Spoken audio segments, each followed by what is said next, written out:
Yeah, that's really been the dominant theme with so many discussions that we have had. We're going to have more of them today, including with Cristiana Amon of Qualcomm, Enrico Lores of HP, Brad Smith of Microsoft, but also we're going to hear from Stephen Schwartzman of Blackstone about how he's thinking about AI, but also how he's thinking about the financial markets more generally, how many rate cuts he sees coming, and much more. He just knows how to make a lot of money on big trends. True. He certainly does, and we look forward to that interview. Thanks so much, Julie, and thanks, Oz. We will bring you more from Davos in just a few minutes, but first, Atlanta Fed President Raphael Bostic saying that the Fed needs to see more progress on inflation before cutting rates, and chipmakers leading today ahead of the open on a strong earnings report from Taiwanese Semiconductors. Let's get right to it with the three things that you need to know. Your roadmap for the trading day. Yahoo Finance's Josh Schaefer, Jared Blickery, and Josh Lipton have more. Hey, Shauna, more fresh Fed speak out today. Atlanta Federal Reserve President Raphael Bostic warning against cutting rates too soon, saying the worst thing for the economy would be to cut rates and then have to raise them again. We'll hear more from Bostic at noon on his economic outlook. And the worst seems to be over in the chip space. Taiwan Semiconductor reporting a strong quarter on double-digit revenue growth driven by AI demand for its artificial intelligence semiconductors. The chipmaker expected to expand its global footprint. We're going to discuss what this means for the global chip market recovery and the tech sector outlook at large. And it's a mixed picture for Apple this morning. The tech giant will have to sell its Series 9 and Ultra 2 smartwatches without the blood oxygen sensor starting today after losing another legal battle. But shares of the stock getting a lift this morning on a bullish call from Bank of America. The analyst behind the upgrade sees 20% upside for Apple shares.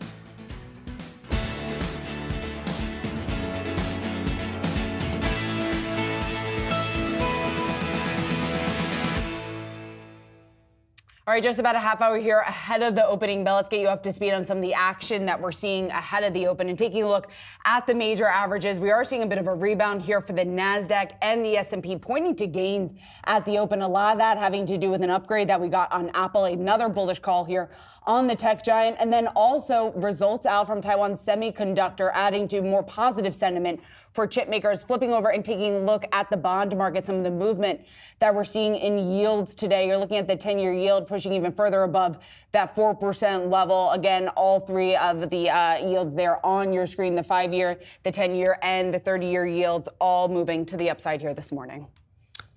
Well, today's top story. Apple shares are getting a boost in pre-market trading as a Bank of America analyst takes a bullish stance on the company, saying they expect AI and the Vision Pro headset to drive a massive upside for the stock. Now, this comes as the tech giant is taking an L on its latest smart watches here, agreeing to sell the Series 9 and Ultra 2 watches without its blood oxygen feature, as it's failed to fight against a patent dispute against health tech company Masimo. Now, two kind of frames of mind to break down here. Perhaps we'll start on the upgrade. That's the latest that's come forward here this morning. And the analyst here, Wamsi Mohan, saying that we upgrade Apple to buy from neutral. Two things that were really called out within this. One, stronger multi-year iPhone upgrade cycles. You talk about and think about what the next super cycle may look like and what it's going to hinge on. Well, that's one thing that analysts are tracking extremely closely here. And they're saying that it's going to be, at least Wamsi is, by the need for latest hardware to enable generative AI features.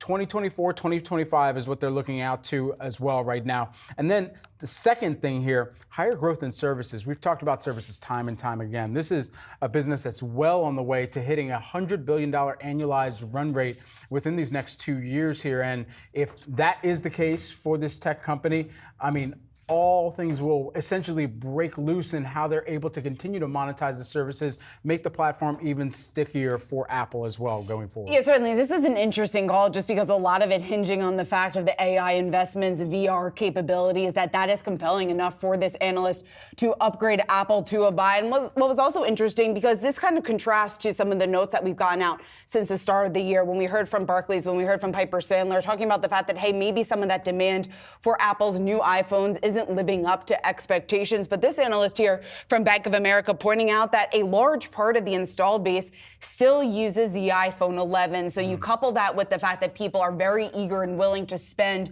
on some AR, VR capabilities, that will be enough then for some of that install base then to upgrade, if not for the iPhone 15, then looking ahead to the iPhone 16, which is expected next year. And then going back to the other top headline for Apple today, obviously revolving around the smartwatch. And the reason why this is so important here from an investor standpoint is because of what it means for Apple's business. And just to put it in perspective, the watches, their central part here, wearables, home and accessories division, generated more than 10% of Apple's revenue last year. So nearly 40 billion. So the fact that they have navigated this latest headwind, this latest challenge, they are going to be able to continue to sell the smartwatches without this blood oxygen read feature is huge for the company, and that's a bullish sign here for investors. It's just a hit in some of their marketing efforts as well as a more health-focused wearable device here. Now, it doesn't lose all of that, but of course, that is one of the major marketing points that they had used. All right, well, let's head back over to Davos, Switzerland for more on day 4 of the World Economic Forum. Brian Sazi and Julie Hyman are on the ground.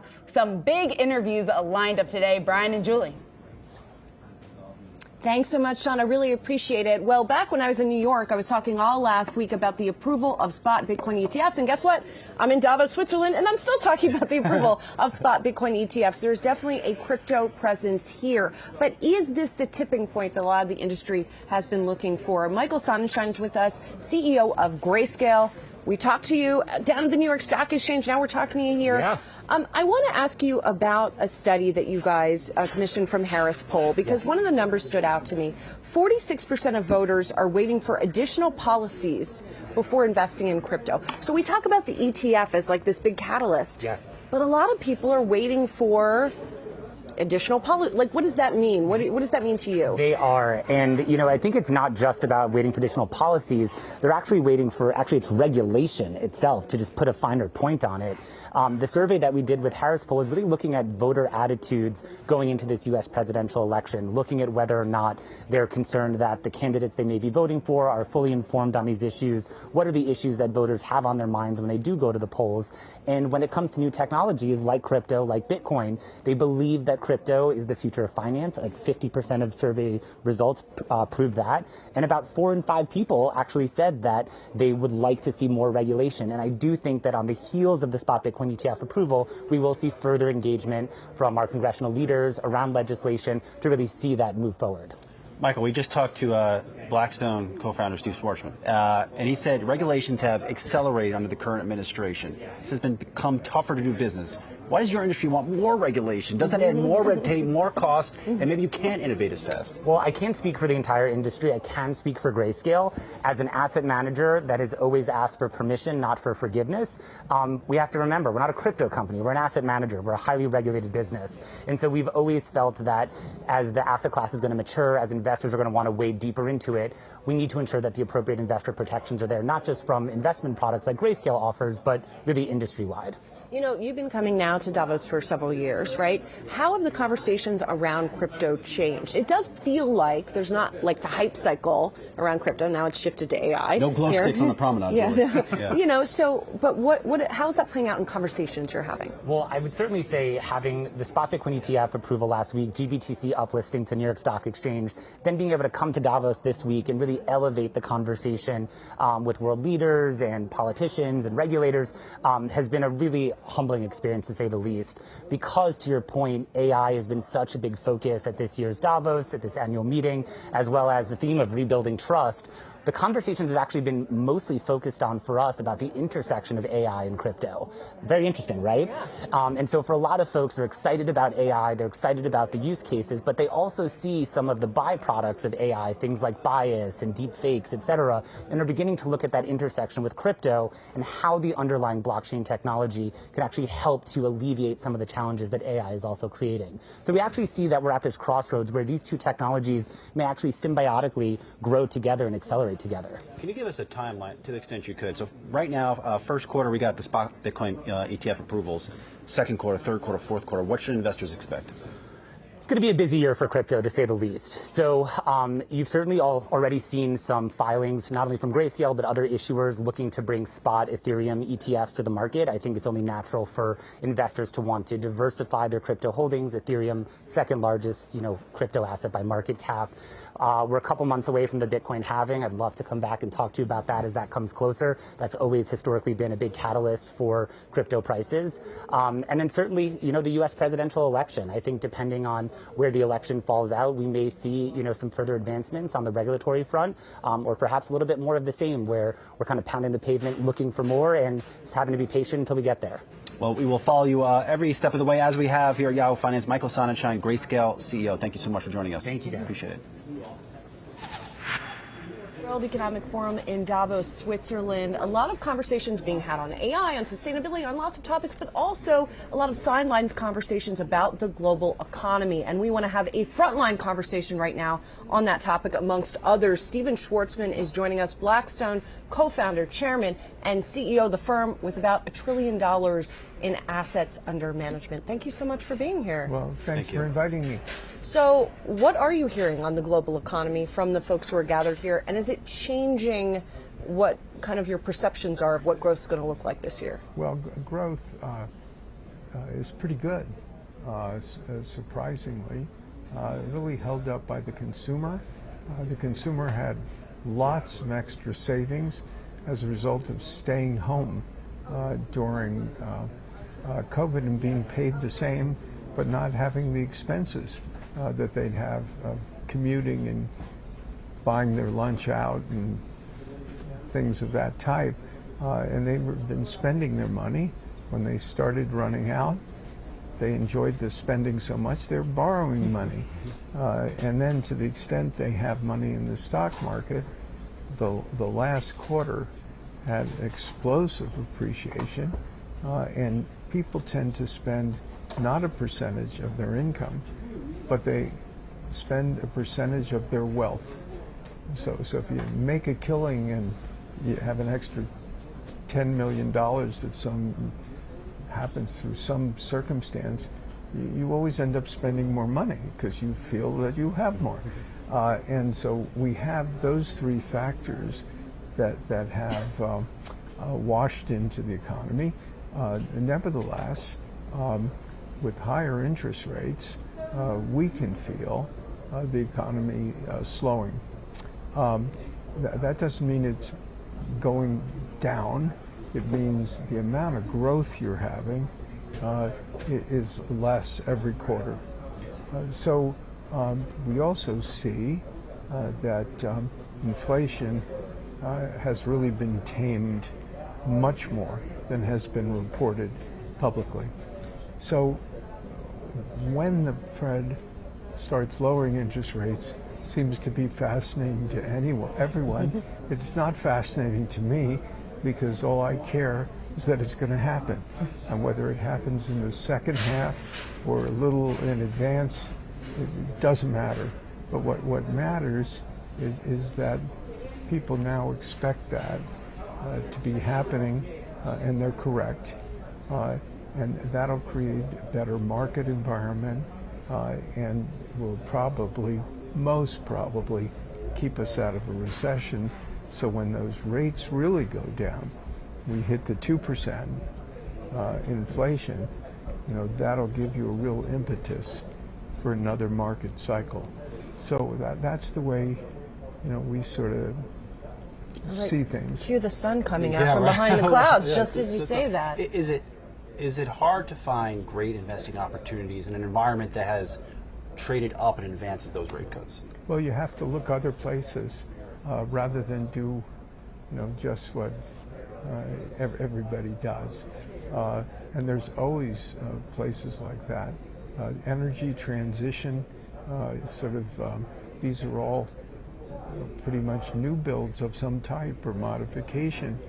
So, that's not buying a stock market influence type of thing.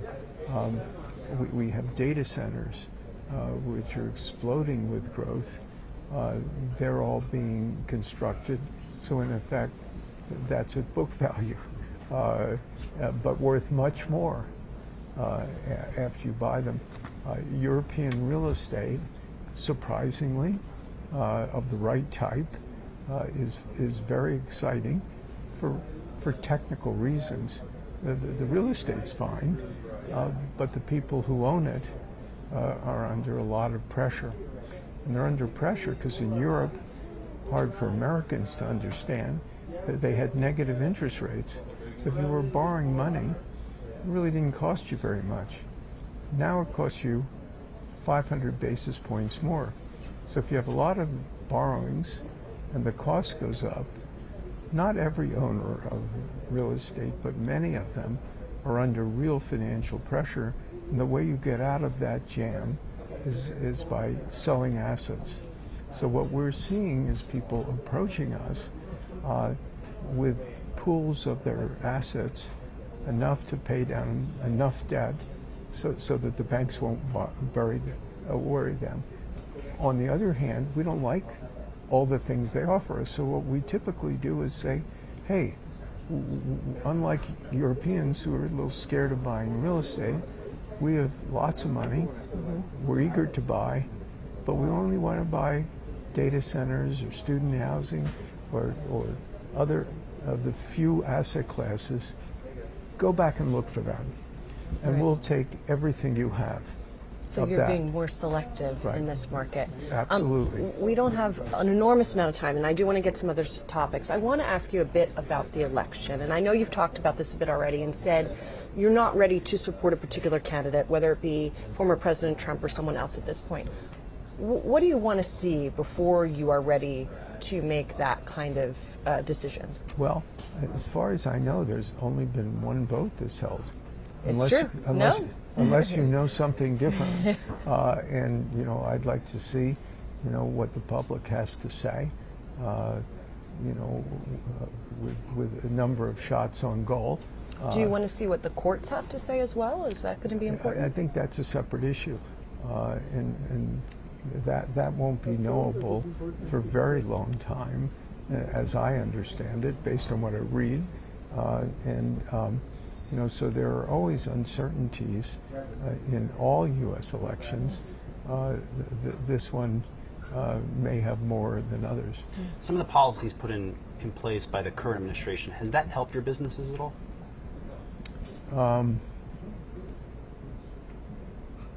I'm struggling on this one.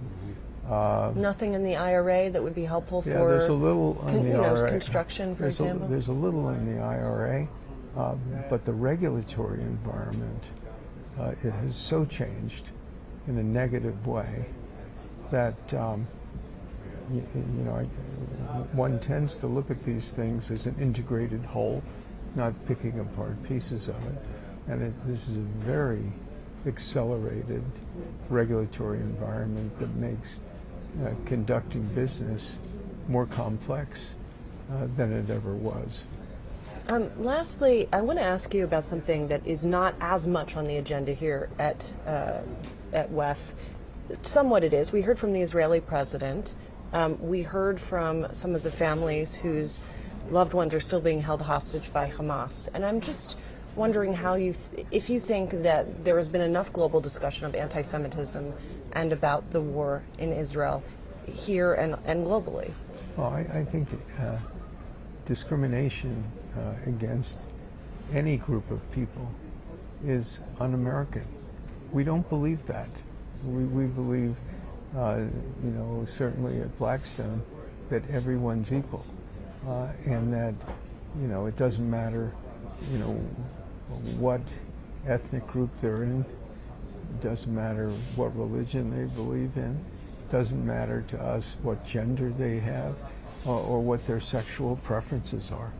So when you see something, you know, like anti-Semitism, it violates not only our core beliefs, but based on those congressional hearings, it violated the core beliefs of almost everybody, you know, up on the hearing benches and in the country at large. So I think that it's very troubling. and it would be if it was against any group. There's a whole issue on Islamophobia, and that's not fair. That's not the way things should be. So those of us who have what I used to think were American values really are troubled and want the society to address this type of problem. Stephen Schwartzman, thank you so much for spending some time with us. We really appreciate it.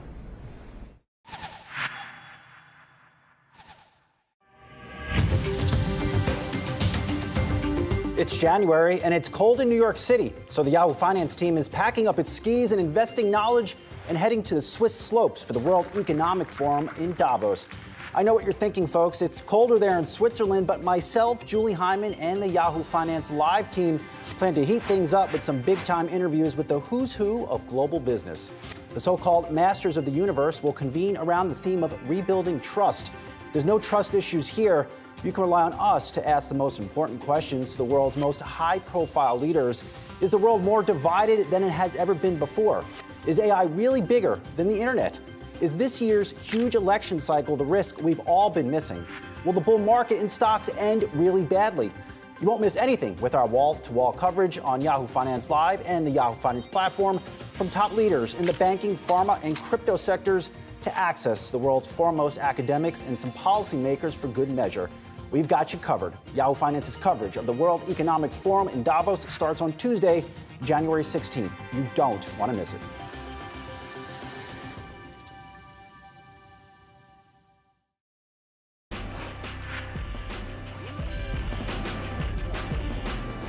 Welcome back to our live coverage of the World Economic Forum in Davos, Switzerland. I'm Julie Hyman with Brian Sazi. And of course, we've been talking about all things AI. To power a lot of that AI, we need semiconductors. That's not the only semiconductor news that we got today. However, TSMC, Taiwan Semiconductor, said revenues are going to grow as much as 25% this year. So here's someone to talk about all of this. That's Cristiano Amon of Qualcomm, the CEO there. It's great to see you, Cristiano. First of all, thank you so much for being here. What is this signal, this TSMC forecast about demand, particularly for chips for smartphones, which is your bread and butter? Yeah, look, it's a great question. I'll go back to our last earnings call that, for the first time, 23 has been a year of correction in the industry for a number of reasons. The macroeconomic, we're coming off that 21, 22 supply chain crisis. There was a lot of demand. But in the last earnings call, we said that a lot of the corrections were behind us, and we see signs of the smartphone market normalizing it.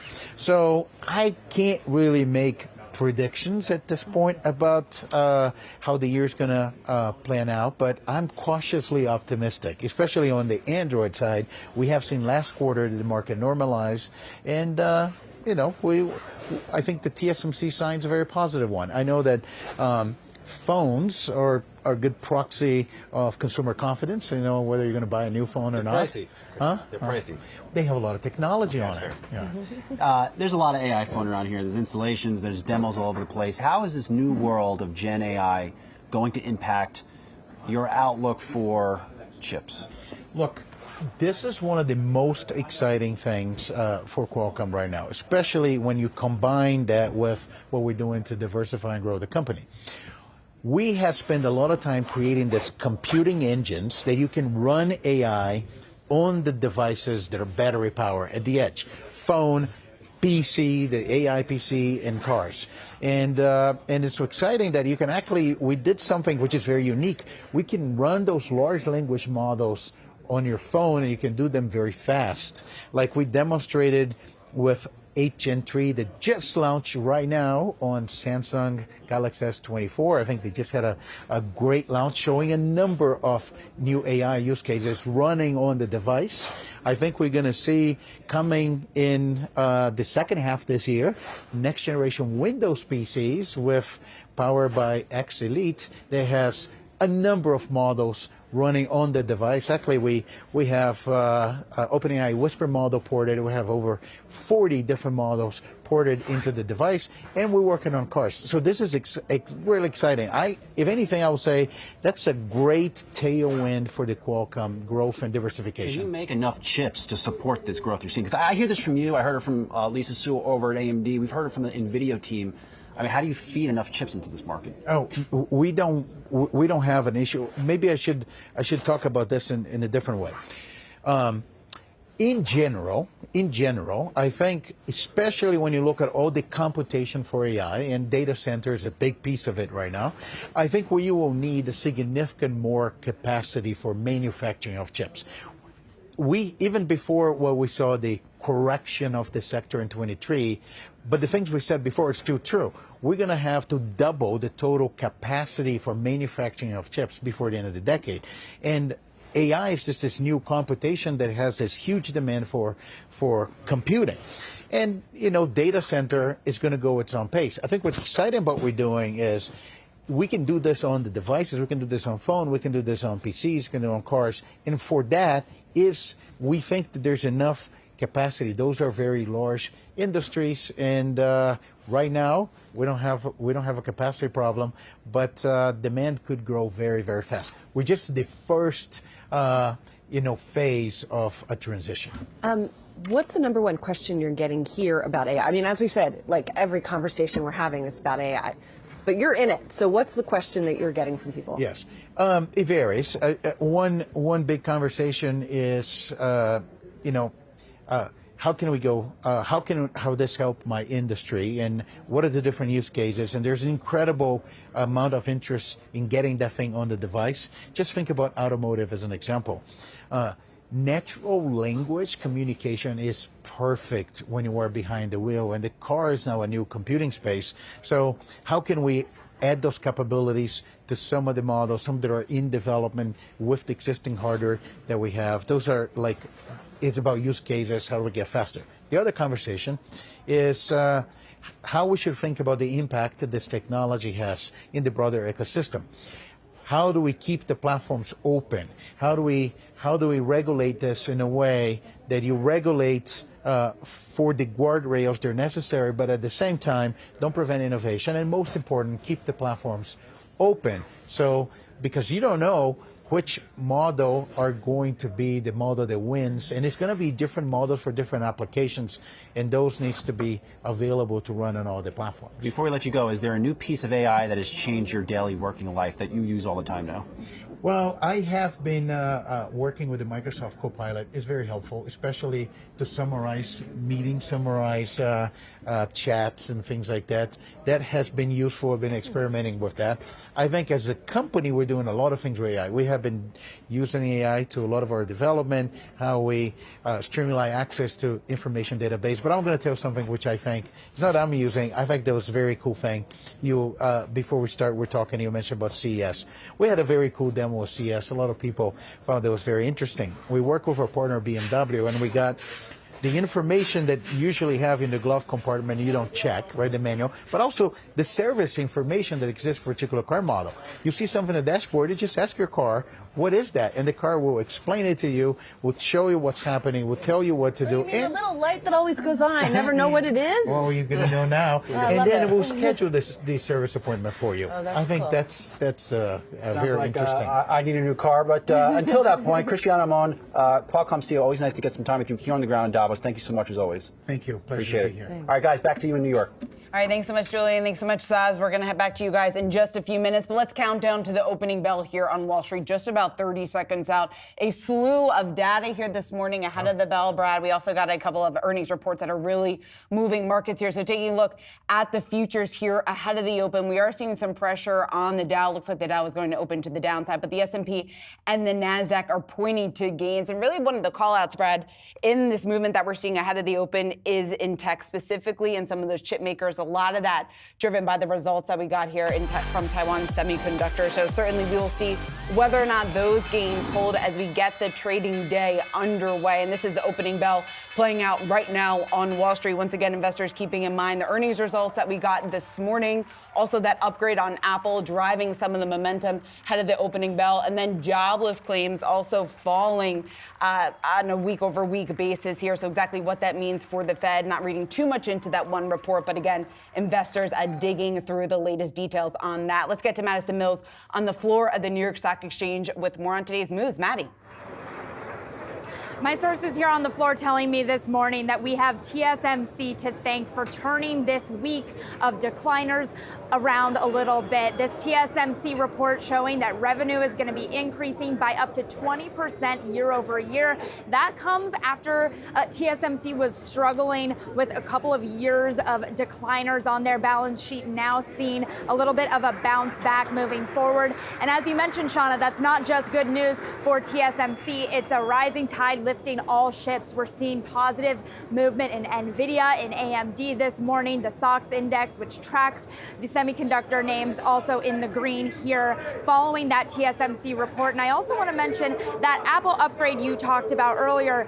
Apple also going up on this TSMC news because Apple is TSMC's biggest client. If TSMC is exposing news, I do want to talk about the regionals struggling with the same things that the larger banks are struggling with this week. And really since the collapse of Silicon Valley Bank and the run-up in interest rates weighing on these balance sheets for these regional banks. But I want to zero in specifically on Discover because this is the top trending ticker on the Yahoo Finance platform.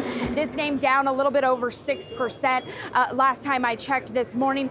It's about net interest income for all of these banks, and Discover's net interest income down 62% year over year. If that wasn't bad enough, their forward guidance also showing a decline of about 10% depending on the interest rate outlook. So again, hearing that renewed call about what the interest rate outlook is going to look like. Now this comes after compliance issues weighing on Discover's balance sheet, also shakeups in the C-suite. And I want to pull out a quote from their interim CEO who talked about those compliance issues, saying we've taken steps to strengthen our risk management and compliance issues, but those steps not enough to lift this name today. All right, Maddie, thanks so much. Discover Financial, one of the worst performers in the S&P here at the open. All right, Maddie, thanks. We'll keep right here on the morning brief. We are heading back. We will be live from Davos, Switzerland, and we will be hearing from the CEO of HP. Enrique Lores is going to be joining us right after the break. We'll be right back.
Welcome back to Yahoo Finance's coverage at the World Economic Forum in Davos, Switzerland. And let's keep the AI conversation going. HP CEO Enrique Lores is here. Enrique, good to see you, first of all. Good to see you, Brian. Always. Thank you. The epic AI PC. When does it hit, and what in the world does it look like? It is coming this year. Okay, it's coming. It's coming this year. Okay. And it's going to be really probably one of the biggest changes in the PC industry since the PC was invented more than 20 years ago. It will allow customers to run AI applications locally. So what today you need to do in the cloud with a large language model, you will be able to do that in the PC. And from a cost, security, and speed perspective, it brings a lot of advantages. So we are going to see a mix now of customers running AI on the cloud, but also many running AI locally. So give us an example of what that looks like if I'm using my HP computer. Let me give you two examples. Let's say you're a gamer and you want to run your latest game that starts including generative AI in how some of the game is being performed. Today, if you do it in the cloud, there is always a latency problem. And if you really want to win, it's difficult for you to win if you're using the cloud. If you run it locally, you will be able to get the advantage of Gen AI with the right speed so you can be the gamer you want to be. Let me give another example on the business side. You are a small company. You want to use one of the large language models with your own data. And you're not going to be able to fund and create your own private instance or ChatGPT because it's very expensive. You can run that model locally, use the model with your own data. You don't need to upload the data. You don't have any security issues, and therefore is a big advantage. How much more expensive is it are computers going to be with these abilities? I've been saving 5 years for this AI PC, Julie. Go ahead, Go ahead. So we haven't announced final pricing, but we expect average selling price of PCs to be up between 10 and 15%. So compared to the value they will bring, it's almost unknown. Won't they become obsolete faster? I'm spent the whole week here, and AI is just changing. It's probably different today than it was 4 days when we came here on the ground. Would I need a new PC the second I go and buy one of these? Well, the hardware will not be different. The models will evolve, and you will be able to upgrade the model and continue to use the same hardware. So I don't think that will be any concern from our customers. And so what is the demand uptake going to look like? And also, I'm curious what the enterprise demand will look like for these PCs versus consumer demand, and what the flows will be like there. So what we expect is this is going to be gradual adoption. It's not like everybody's going to switch from the current PC to the new PC. Our expectation is that 3 years from now, between 40 and 60% of all PCs will be AI PCs. And we expect an even distribution between business customers and consumers because we see benefit in both sides. I want to touch the third rail here, Enrique. One of your competitors, Xerox, I'm sure you've heard of them, laid off a bunch of people because they're not buying that company's printers. Now, there's just challenges in your printer business. How committed are you to making printers? The dynamics of this industry have, at least to me, have structurally changed because of what happened during COVID. I mean, first of all, printing is and will continue to be a very important part of our business. We see a lot of innovation still in the printing space. Our printing business, different from other companies, has three different verticals. We have a consumer printing business, so printers that you will buy to print at home. We have an office printing business, where it is where Xerox is, and then we have an industrial printing business, printing labels, packaging, brochure, wallpaper. The different segments have different performance. Office printing is flat, home printing is declining, but industrial printing is growing. And therefore, we have a much more balanced printing business than any other printing company in the world. Well, when does it stabilize, or does it stabilize at a new level? We see it fairly stable now on the office side, which is what was impacted by the pandemic, because we really think that the way of working in the future is hybrid. We think that employees love the flexibility of being able to work in the office, being able to work at home, and this is actually a very big opportunity for the company. We want to be the company that enables hybrid work, and we do that because we offer the full portfolio of printers, PCs, cameras, video conferencing systems, everything that is required to enable hybrid work. HP is going to be selling to our customers. Enrique, thanks so much for coming to see us. Appreciate it. Thank you. Enrique Lores of HP. Brad and Shauna, back to you in New York. All right, Julie, Saz, thanks so much. Another great interview there. We're going to take a look at a few trending tickers here this morning. Google CEO Sundar Pichai joining the growing chorus of job cut warnings, telling employees that shifts in investments towards other areas of tech like AI likely mean a reduction in the company's ranks. Just this week, the company cut 100 employees at its video platform, YouTube here. What's worth noting here, especially within this reporting that came forward originally by The Verge, these role eliminations not at the scale of last year's reductions and not touching every team that was part of the memo that was uncovered there. Google, as you will remember, cut over 10,000 jobs, 12,000 jobs actually this time last year. And so that's a very near in the rearview mirror here as you think back to what the overall thread of some of these tech cuts have looked like, even to start off 2024 now. Yeah, and I think of many employees that not just at Google, but really employees in Silicon Valley right now have been on edge because of everything that has played out within the sector over the last 18 months when it pertains to job cuts. So a warning here from Sundar Pichai that maybe more job cuts are going to be necessary to offset some of the investment that the company plans in its AI technology. Here is a word of caution that extends beyond Google, and word of caution, I think, for many of the players within Silicon Valley, because you're right, Brad, last year the cut's about 12,000 jobs, more than 6% of its global workforce. So we're not expecting a cut to that extent or that scale. But again, any sort of warning, I think, is also just points back to the fact, this ongoing theme that we've heard from many of the companies that have already reported this earnings season, and also a theme that we've heard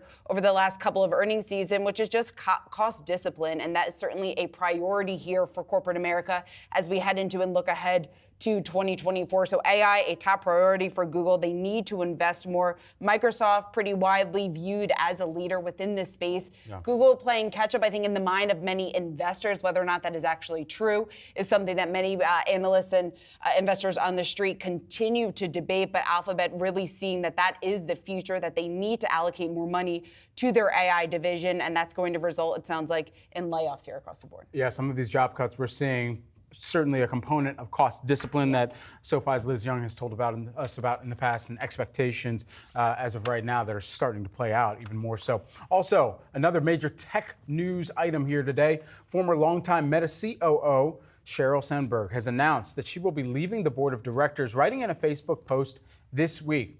With a heart filled with gratitude and a mind filled with memories, I let the Meta board know that I will not stand for re-election this May. This will end Sandberg's 14-year run with the big tech giant. Sandberg was long seen as one of the adults in the room for a very fast-paced, move quickly and break things type of company and culture that we had seen across a lot of tech companies, and Facebook or Meta, as they had gone through different iterations of growth. Sandberg was seen as one of those figures, and so even in the kind of removing herself from the position of COO and still having this role at the board, it was expected that there would be more of a passing of the baton to come. Larger question of who is going to be filling the seat when they do have the re-election for that opening. Yeah, and she'll more serve in an advisor role here going forward. And Mark Zuckerberg weighing in on the news, responding in a comment to Sandberg's Facebook post, saying that your dedication and guidance have been instrumental in driving our success over the years. I am grateful for your unwavering commitment to me and Meta here over the last several years. So with Sandberg not on the board, of course, that brings back the discussion of what exactly Meta looks like going forward. We have certainly seen the company undergo quite a transition, at least in the eyes of shareholders and investors over the last 12 months. I think a lot of that reflected in the massive run-up that we've seen in the stock over the past year. So again, looking ahead to Meta and future investments, what it's going to look like without Sandberg being on the board is something that investors are digesting and trying to figure out here this morning. All right, well, investors sending shares higher by about 1.4% here on this. We're heading back to Davos. Yahoo Finance's Julie Hyman and Brian Sozzi will speak with the Moderna CEO, Stefan Bansel, on the other side of the short break.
Welcome back to our coverage of the World Economic Forum in Davos, Switzerland. I'm Julie Hyman with Brian Sazi. One of the themes of this year's WEF is rebuilding trust, and that is an important theme for our next guest because he makes vaccines, which, as we know, have become politicized. And this is an issue that people are paying attention to around the globe and here at the conference. It's Stefan Bansel, who is Moderna CEO. Thank you so much for being here, Stefan. Really appreciate it. Thank you for having me. So where do you think we are globally as well as in the United States? I mean, you've been gaining market share with your COVID-19 vaccine, but how do we overcome that problem? How can we as a globe with other leaders work together on that issue?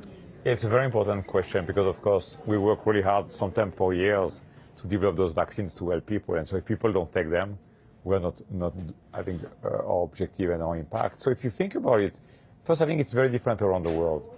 There are some countries where you have very high vaccination rates. If you look at Spain and Portugal, I think are one of the highest vaccination rates in the world.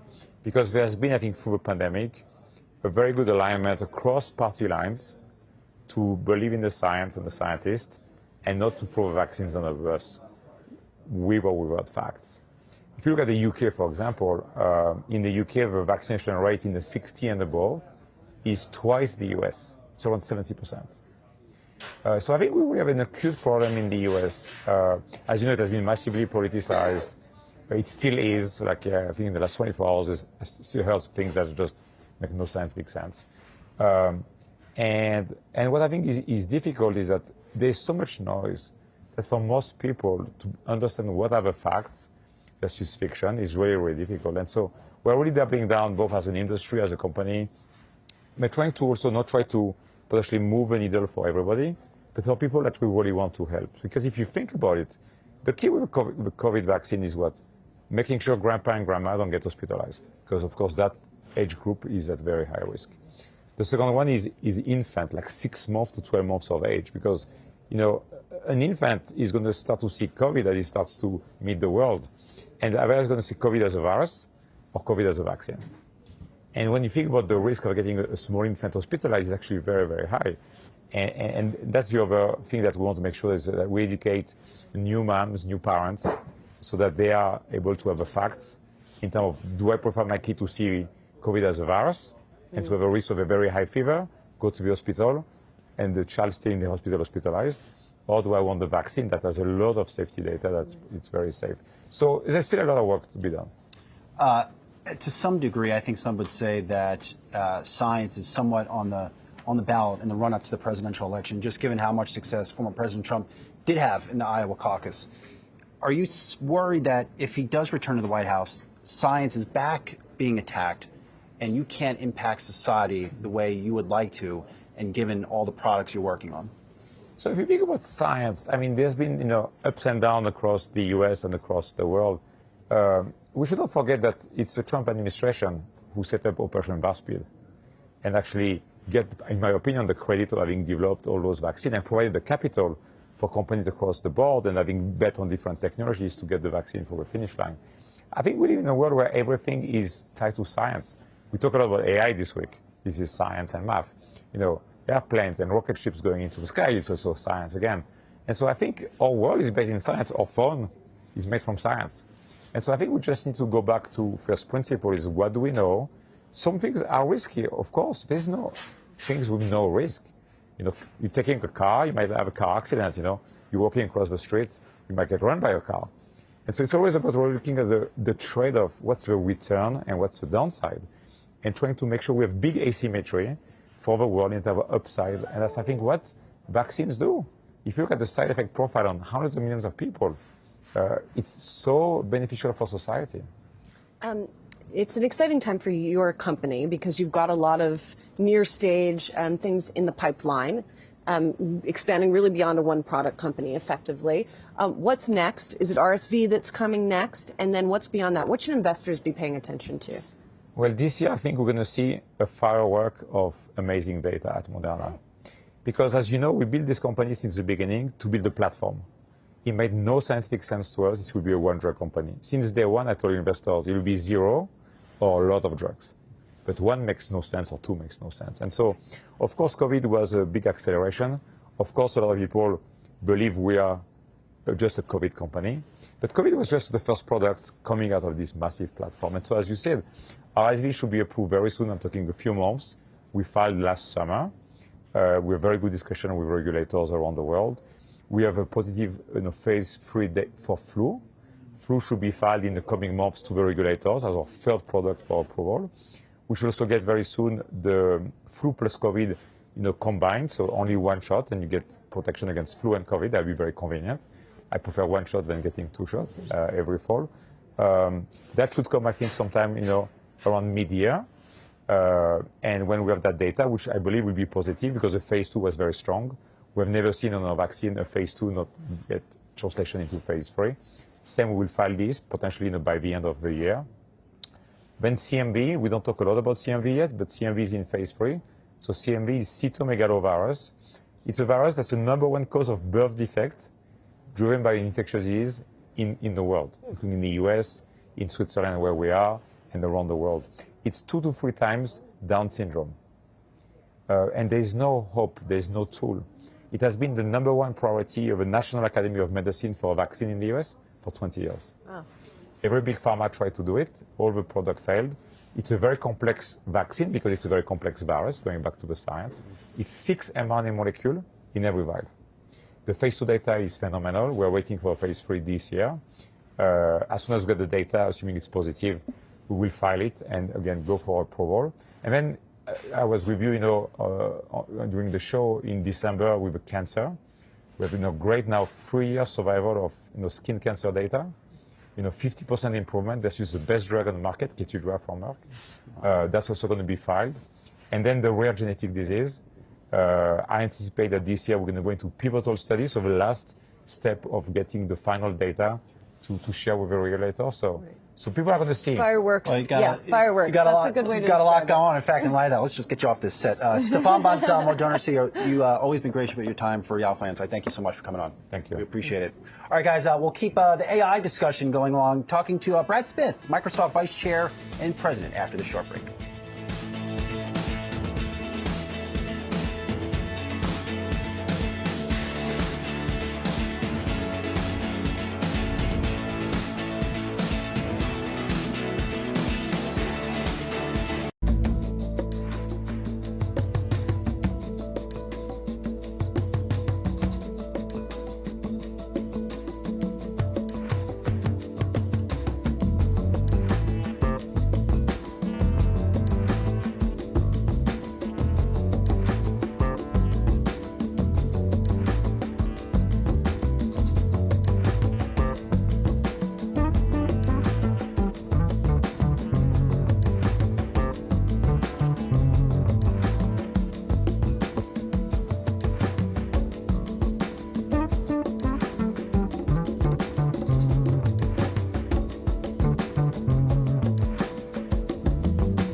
Well, Birkenstock shares have resumed trading after being briefly halted shortly following the opening bell. The stock initially plunging 14% on muted guidance that disappointed the street's expectations. It's now off just about 7.5%, staying above that $46 a share level. Now, this iconic shoe and sandal brand forecasting revenue to grow up to 18% this year as consumers continuing to spend. But Brad, you and I have been talking about the performance of the stock since going public just last October. There was so much riding, not just for Birkenstock, but really on whether or not this is going to reignite some of the excitement within the IPO market. That certainly has not played out. And there was a lot of questions just about the stock's performance since their initial public offering, whether or not the gains that we've seen since October make sense. And I think a lot of the reaction that we're seeing play out in the market today is actually this earnings report, it wasn't bad. The growth numbers weren't terrible. It was a bit more muted than maybe what a lot of analysts have been expecting, but I think we're giving back some of the gains that we've seen since the open. And remember that this is a stock that started trading at $41 a share back in October. Today,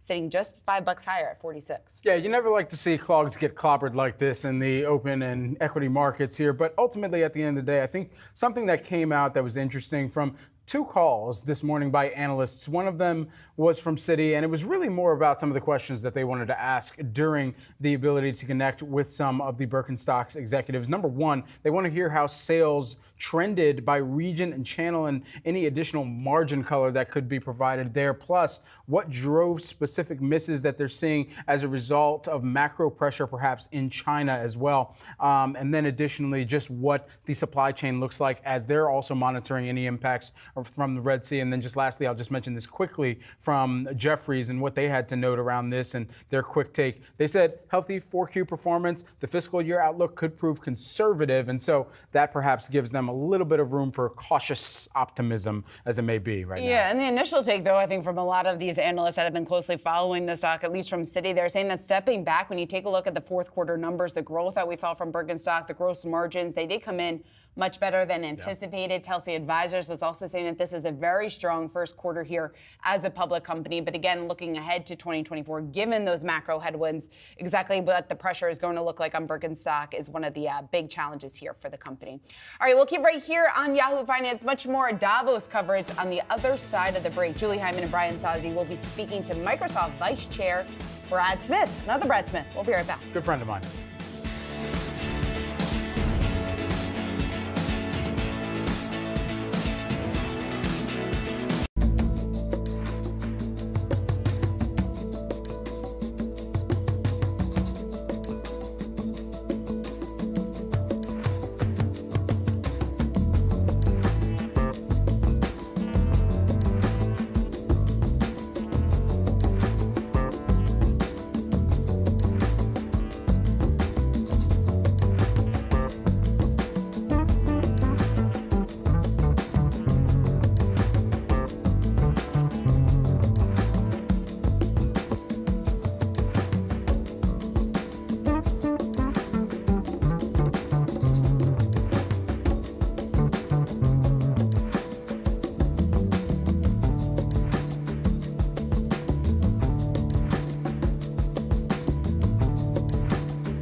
Happy top of the 10 a.m. hour if you're here on the East Coast. Davos, much different. We're going to get back to that. You're watching Yahoo Finance Live. I'm Brad Smith alongside Shauna Smith. We're about 30 minutes into the trading day. Let's take a look at how things are shaping up in the U.S. equity markets. Stocks mixed as Taiwan Semiconductor's strong fourth quarter results boost tech stocks here today. All right, Brad, let's take a look at some of those individual names that are trending here at Yahoo Finance. First, Plug Power, one of the top trender shares sinking. You can see losses of just about 15%. This coming after the company continues to face liquidity challenges. An SEC filing on Wednesday showing that the clean energy company will sell up to $1 billion of shares.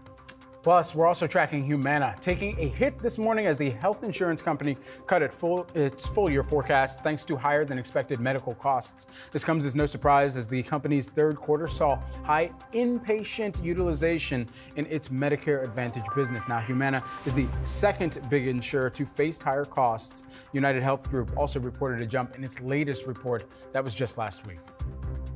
And Paramount getting a boost today as CFRA research is saying that the current stock price is at, quote, an attractive entry point, upgrading the stock to buy. The analyst citing that the company's recent sale of Simon & Schuster leaves them with $1.6 billion and the ability to pay down debt.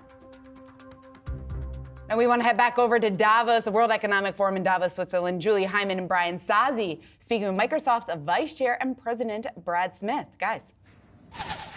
All right, Team Smith, Shauna Smith, Brad Smith, here with another Brad Smith.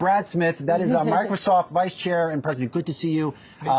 Thanks for coming on with us. We've talked to almost 40 CEOs this week, and at least half of them told us they're using Microsoft Copilot. And I've been trying to keep track to the extent I could. We know Copilot. What's next for Microsoft on the AI front? Well, first of all, I think what we're doing is bringing Copilots to more products. We're continuing to add features and functionality to each of the Copilots that we have, making them more useful for people.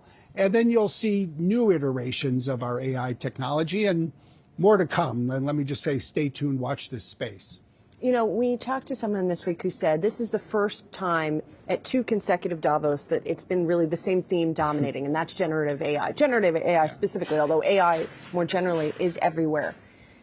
Is it too much? Or have we put too many expectations on this technology that's going to change everything? Well, I do think that there is always a risk of technology being overhyped. That's sort of the history of the tech sector. In this instance, I think this is one technology that will live up to the impact that people expect, which is to say it will be greatly transformational for organizations, for businesses, for countries, for society. I do think one has to worry a little bit that people can get so exuberant that they lose sight of everything else that is important in the world. And we need to recognize this is a phenomenon that will unfold over a decade at least. But that said, it is quite possibly the defining technology of our lifetime, certainly this decade, I think, without question. Is it Microsoft's race to lose? I think it's a number of companies' race to win. And I think one of those potential winners is certainly Microsoft in partnership with OpenAI.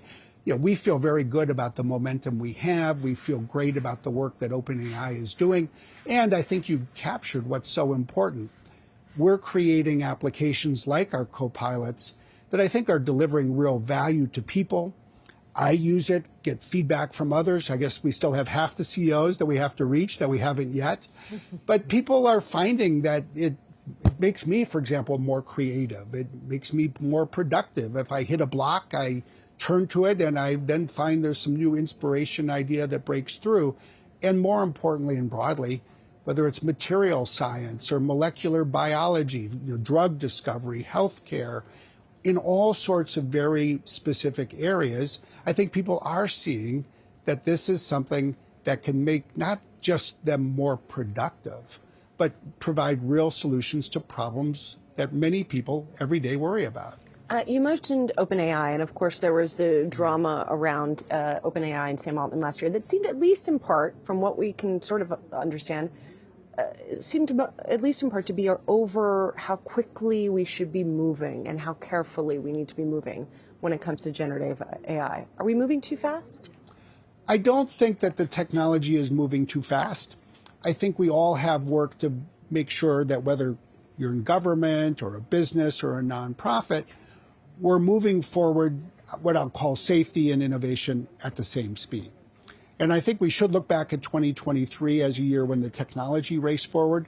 And interestingly, so did the safety architecture. I mean, I feel very good about what OpenAI's been doing, what Microsoft has been doing, and others as well. It's not just us. But interestingly, governments are moving faster to put guardrails in place, first on a voluntary basis, then through laws and regulation, than we have seen in the history of digital technology.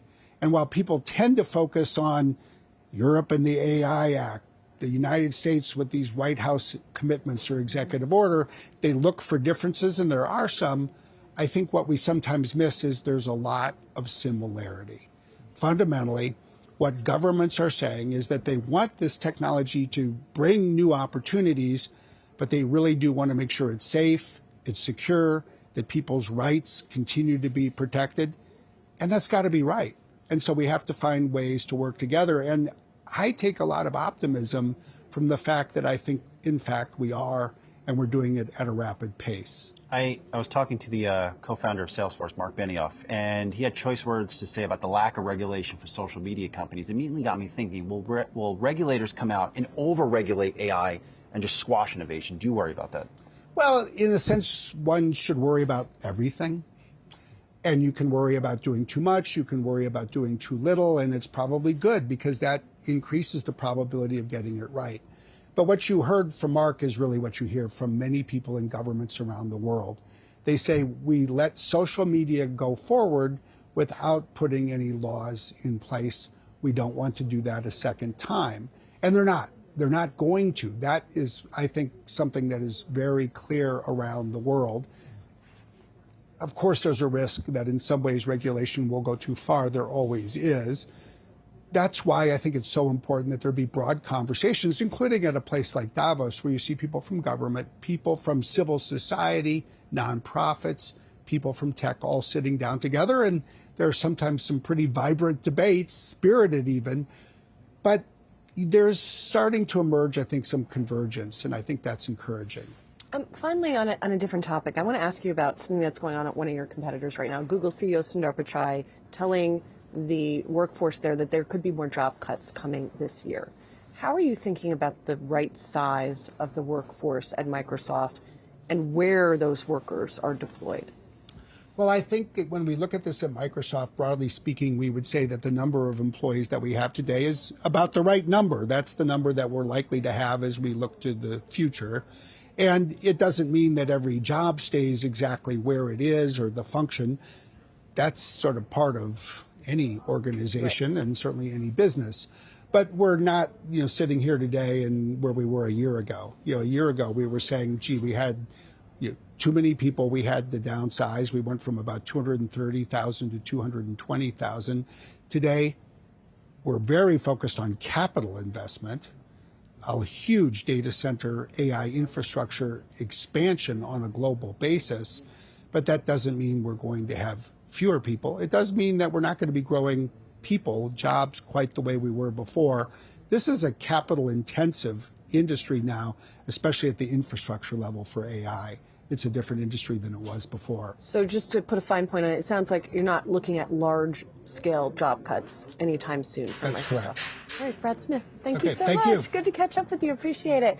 Coming up next, well, we are going to keep this AI and tech discussion going. We'll be talking to Carl Eschenbach of Workday. Keep it right here.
The proxy fight is on at Disney. Trian Partners is formally nominating Nelson Peltz and Jay Rasulo, the former chief financial officer for Disney, to the entertainment giant's board of directors. The filing does not disclose which directors they would replace.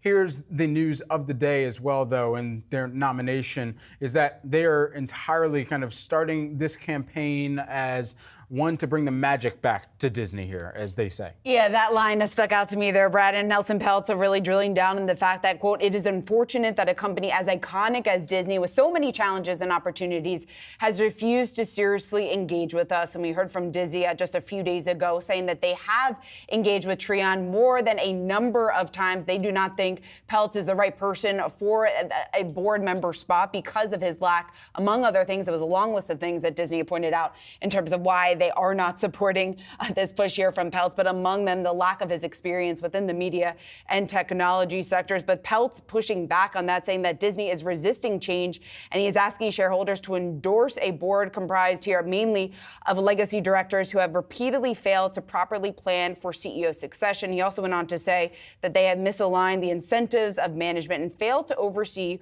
or drive a strategy to get the streaming business to profitability. We know that he has laid out a number of asks and a number of wants here in terms of where he sees the direction or where he would like to see the direction of Disney going. He has said he wants to work with Bob Iger as well, but Disney obviously pushing back on that. And this is a long battle between the activist investor Nelson Peltz and Disney. He's been pushing for changes now for quite some time. Yeah, some of those goals and initiatives and initial perspectives that they lay out as part of this as well. They're trying to push for a complete, successful CEO succession, which has been up in the air ever since Bob Iger came back. Ultimately, a clear successor for Bob Iger, who has essentially been a boomerang CEO multiple times over at this point at Disney. They also are looking for the achievement of Netflix-like margins, they say, of 15 to 20% by fiscal year 2027 for their streaming profitability. And then I'll just end with this one, even though they have three others, but I'll end on the future of ESPN, because this one has continued to come in focus. They want to commit to a reasonable, defined payback period and return profile on ESPN flagship direct-to-consumer, and communicated in detail prior to the launch as well. So those just three of the five major call-outs. They also talk about studio creativity and parks and experiences growth as well. All right, certainly Disney, a name to keep on your radar here today and throughout the next couple of trading days. All right, well, let's toss it back over to Davos, Switzerland, where Brian Sazi and Julie Hyman are standing by with Workday CEO Carl Eschenbach. Guys. All right, thanks so much, Shauna. Yeah, one of the cool things about the World Economic Forum is that sometimes you get to interact with leaders of products that you use every single day of your life, and we use that a lot here at Yahoo Inc. So let's get Carl Eschenbach, Workday CEO, co-CEO, I should say, for another month. Welcome. Thank you for having me, and thank you for being a customer and using the product. Well, I hope it's a great experience. We pay those bills, absolutely. So when I'm on Workday, and there's a lot of focus here on AI, when I'm on Workday in 2024, where will I start to see the application of AI? Well, I think you'll start to see things. People talk about co-pilots. It'll be in the co-pilot area. We'll have generative AI co-pilots that will help you navigate through things. I think it will start to push to you recommendations around where you need to be skilled or reskilled, and recommend to you what's next in your journey to advance your career.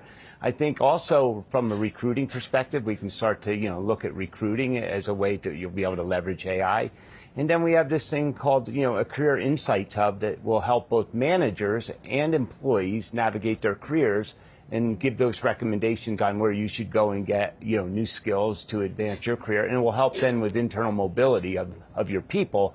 And lastly, I would just say, leveraging AI on the Workday platform, we're going to start to focus on reskilling and upskilling your workforce and driving productivity gains. And I think that will drive a step function change in how we think about people going forward. Let me just follow quick, because I'm sending this video after it gets posted to our whole team. So I will be able to get I get a prompt. If Workday's platform is signaling that my skills are outdated, yes. I get a prompt saying, Brian, go back to school and get a certificate, or this is what you should be doing, and here are the skills you need. Yes, exactly right. Wow. That's wild. We keep having all these AI discussions. We have talked less about how much it's going to cost and how willing clients are to spend for these additional abilities? And is that money going to be coming out of other types of enterprise spending? What do you think? Julie, that is a great question. And I'll respond by, we have taken a very measured and metered approach to talking about how we're going to price AI. We fundamentally believe our customers pay us a subscription fee every year. They pay us an innovation index uplift each year for driving and helping us continue to innovate. We have not come to market like a lot of others and said we're going to raise our prices by 30% or some percentage just because we have AI now in our platform. We've been doing AI for more than a decade, so this isn't new to us, and we think our customers are entitled to innovation, so we are not rushing to market with a new pricing model. That being said, if we see significant value in a new SKU that we're bringing to market, that our customers can truly realize that value, we will then obviously charge for it because it does cost us on the compute side to run those models and leverage the data that you're training off of. So I think we're slightly different. I think it goes back to the core values of our company, right? We focus on our employees, our customers, and we do everything with the highest level of integrity. And our customers have responded really well this past year in our pricing approach to AI and not rushing to market and asking them to pay more. I mean, that said, if I'm not paying, say, more for your products, but I'm paying more for an AI upgrade elsewhere, do you think that we will see some sort of pullbacks in some areas in order to accelerate AI? Yeah, so I think you're asking where does that budget come from, right? Listen, if you go out and poll the market, right, around IT spending, there is now a line item that we're starting to see emerge in the CIO organization or in a company's budget around AI. So where they're getting that, I think it's part of an investment, or they're maybe, getting it from other areas of the business where you're going to leverage AI, right, and get productivity gains.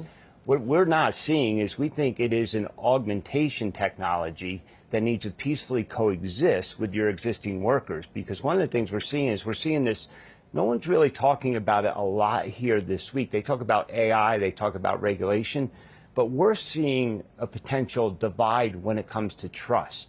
Companies want to implement this to drive, business benefit and drive productivity gains, but workers are very nervous that it's going to be used to displace their jobs. We think it's going to peacefully coexist with the workers. You'll get the business benefit of productivity gains, but we're going to augment what people do so that they can go off and do other tasks that are much more productive and relevant and really think about growth of the company through a lens of productivity gains. Several folks that I talked to in the lead up to this have suggested you have a pretty big earnings unlock in CFOs and other organizations giving you their financials to, I guess, put in the cloud and store that. Where are you at in that? Because in the past, I have sensed a hesitance by CFOs to put all their financial data in the cloud. Yeah, no, we have two real core platform products. We have our HCM product that you guys use and you say you engage with every day, and then we have our financials product. The financials product is a cloud-based ERP solution that we have leaned heavily into in investing both on the product side and the go-to-market side. And the reason for that is what you just stated. Only 25% of the financial workloads or ERP is in the cloud. So there is a massive transition to cloud-based ERP in the future, and we think with our solution we're going to capture a large market share of that, especially if they're an existing, Workday customer on the HCM side. So the other thing we're seeing uniquely is as we land new customers, they're buying a full platform from Workday. They're buying both HCM and financials because it's the same data, same architecture, and then you can do planning around both financial planning and workforce planning. So we are seeing that unlock happen. We do see CFOs see the benefit of moving to the cloud, and I think they just now are much more trusting of partners like us. Right, we've already been, managing their most precious, data assets, their people. There's no reason we can't do that on your financials in the cloud as well. Carl, thanks so much. Great Thank to you. chat with you Good to today. see you. Carl Appreciate Eschenbach, you. CEO of Workday. Thank you. Thank you. And coming up, we are going to continue this discussion specifically around AI and jobs. We have the perfect person to do that. That is Martine Ferland, CEO of human resources giant Mercer. We'll be right back.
Yahoo Finance is on the ground at the World Economic Forum in Davos, Switzerland. They have been there all week. And one of the big themes, to no surprise, is artificial intelligence. Now, many of the CEOs that Julie Hyman and Brian Sozzi have been speaking with over the last several days, those conversations have centered around this theme. But it's not all optimism and excitement around AI. Cloudflare CEO Matthew Prince had this to say about the technology. I don't think AI is going to fade over the long term, but if I had to predict, I would say 2024 is going to be kind of the year of the AI letdown. So he's saying it's going to be the year of the AI letdown. So is some of this excitement surrounding AI going to cool, or is it still a smart investment play for your portfolio? We want to bring in Sylvia Jablonski, Defiance ETF's CEO and CIO, joining us now. Sylvia, it's great to have you here in studio with us. Let's talk about AI, because certainly it was a massive driver in the markets in 2023.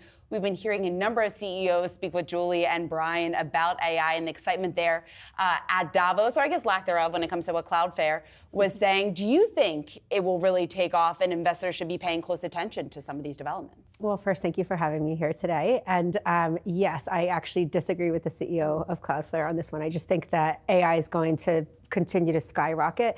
Last year for me was just kind of like a creativity announcement year for AI. It was like the PR buzz of AI. Every company kind of tried to, tether their ropes to AI and how they were going to work with AI, but nothing really came of it, meaning it hasn't fully monetized, right? We just got hyped up. A lot of the stocks ran and so great. I think 2024 through 2030 are going to be the years where AI comes through fruition, where we start hearing meaningful, impacts to top and bottom lines from different companies that expand beyond the Magnificent Seven, healthcare, different types of defense companies that are starting to actually use AI to, monetize their business. So I think this is just in its infancy. And so as we think of 2024, perhaps beginning that monetization period, as last year was the flashy announcement cycle, as you were mentioning, yes. In this larger kind of spending cycle, though, that companies, that individuals in their own technology that they use on a day in, day out basis, how do we anticipate that cycle is actually going to turn over these next 6 years at this point? Well, if you listen to a lot of the earnings calls, the CEOs now are talking about the additional spend that they plan to allocate towards AI. And remember, AI is, again, it's a buzzword, right? But it also means things like digitalizing factories where you can't find workers. It means advancing, cancer research in the medical field. It means having supercomputers, quantum computers that can better outcomes of drug trials and drug production. IBM is doing a project with Cleveland Clinic right now, for example, using a quantum computer. So you need supercomputing, you need machine learning, you need AI for all of this kind of, super high-powered intelligence to actually function. And I think it just comes down to, in order to thrive and compete, if half of the companies are using AI to compete, I think the ones that are kind of behind are going to start spending too. And the numbers are there, right? We expect $2 trillion in cloud in the next few years. We expect close to $1 trillion in cybersecurity. We expect trillions in data centers. So, I think the spend is coming. So Sylvia, for investors out there trying to figure out what exactly this means then for their portfolio, or trying to pick out the stock, should they go for some of the leaders that we've seen over the last year when we talk about Nvidia, AMD, Google, Microsoft, or are there other names that investors should keep in mind? So I think there are two ways to do it. I think if you're a long-term holder, it's tough to go wrong with the Mag 7, the Nvidias, and the AMDs. I mean, you just hear every day, even with the last rough week, these names are thriving. Taiwan Semiconductors, these are the leaders, Nvidia and AMD without a doubt. But if you want the whole picture, you can look at different ETF products out there, right? Whether it's quantum computing products, whether it's AI-related funds, digital economy types of products, because they kind of combine everything that we're talking about here. So the data processing aspect, the chip aspect, the computing aspect, the quantum aspect. And I think, that's kind of a broader base exposure to the entire theme. And don't forget, tech was terrible. All of these names were crashing in 2022. Last year, in my mind, was just a recovery. I don't see it as this huge overvaluation where you can't get into Nvidia and AMD anymore. I think it's just fine with a longer term time horizon to invest in those stocks. Just to pivot very quickly here, when you think about some of the biggest market risks that investors do need to consider for the rest of 2024, an election year, and not just here in the US, record number of people going to polls internationally, internationally in different countries and jurisdiction campaigns that we're going to see move forward. And then additionally, you've got geopolitical tensions that are already rising in different regions here. What are some of those risks that investors need to keep an eye on? Yeah, I think you hit the nail on the head.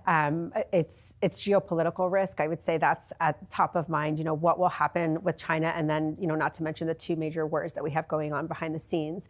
And an election years tend to be good for markets when an incumbent is running again. They tend to kind of help the market out before they hopefully win or whatnot. So I think the last 15 elections where the incumbent ran, the markets have been up. But it's also the Fed. If the Fed Chair Powell ends up not cutting in the second, I don't think we're getting 6 cuts, right? But I think if we don't get those 3 or 4 that the market wants, that potentially brings volatility into the market, and that risks the idea that the soft landing that we now have turns into something else. So, Sylvia, always a pleasure to get some of your Thanks insights so and context around all of the undulations we track on a day in, day out. Sylvia Jablonski, who is the Defiance ETF's CEO and CIO. Thanks so much. Thank you. Well, stick around, everyone. We're going to kick things back over to Davos, Switzerland, where Brian Sazi and Julie Hyman are standing by with the Mercer CEO. Thanks so much, guys. And indeed, we are here with the CEO of Mercer, Martine Ferland. It's a giant human resources firm with 23,000 of its own employees, but of course, consults on human resources issues for many, many multiples of that. Martine, thank you so much for being here. First of all, as you know, the buzzword of this Davos is AI. And there is concern about jobs. We've been having the AI and jobs conversation with a lot of people. We've been hearing the same thing from a lot of people, which is AI is not necessarily coming for your jobs. It's going to make things easier. Do you think employees believe that? It's interesting because we've just run a quite intensive survey of 16 countries, about 200,000 inputs, and 90% of employees surveyed said they want to use it. 60% of them are afraid that it'll take their job away. So there's a bit of a paradox or a conflicting sentiment towards AI. Will it take some jobs? Definitely. Net, I think we'll need new types of jobs to help us embed AI and maintain AI in the workplace. And also, I do believe that we will be seeing augmented power of the human beings through utilization of AI, generative AI in particular. So I think it's a short-term, medium-term, long-term thing. You might see it in the short term, it'll take time before it's at scale. In the medium term, there might be some movements, but I think in the long term, like many other technology, we'll see just a shift of what's required, but I don't think it'll take away some jobs, but it'll create some new jobs. With the companies and leaders that you talk to, are they prepared to upskill their workforce? How much are they investing in this? Yeah, it's there's a lot of talk, but at the same time, what's interesting, and that same survey, it's that 50% of the people surveyed said they were using it at least once a week. So what's interesting with Gen AI is that it is so easy for us to understand what it does. Maybe not how it does it, but what it does. We can all think about, I'll prompt it to create a first draft of this, or do research on that, give you a summary. So we get it.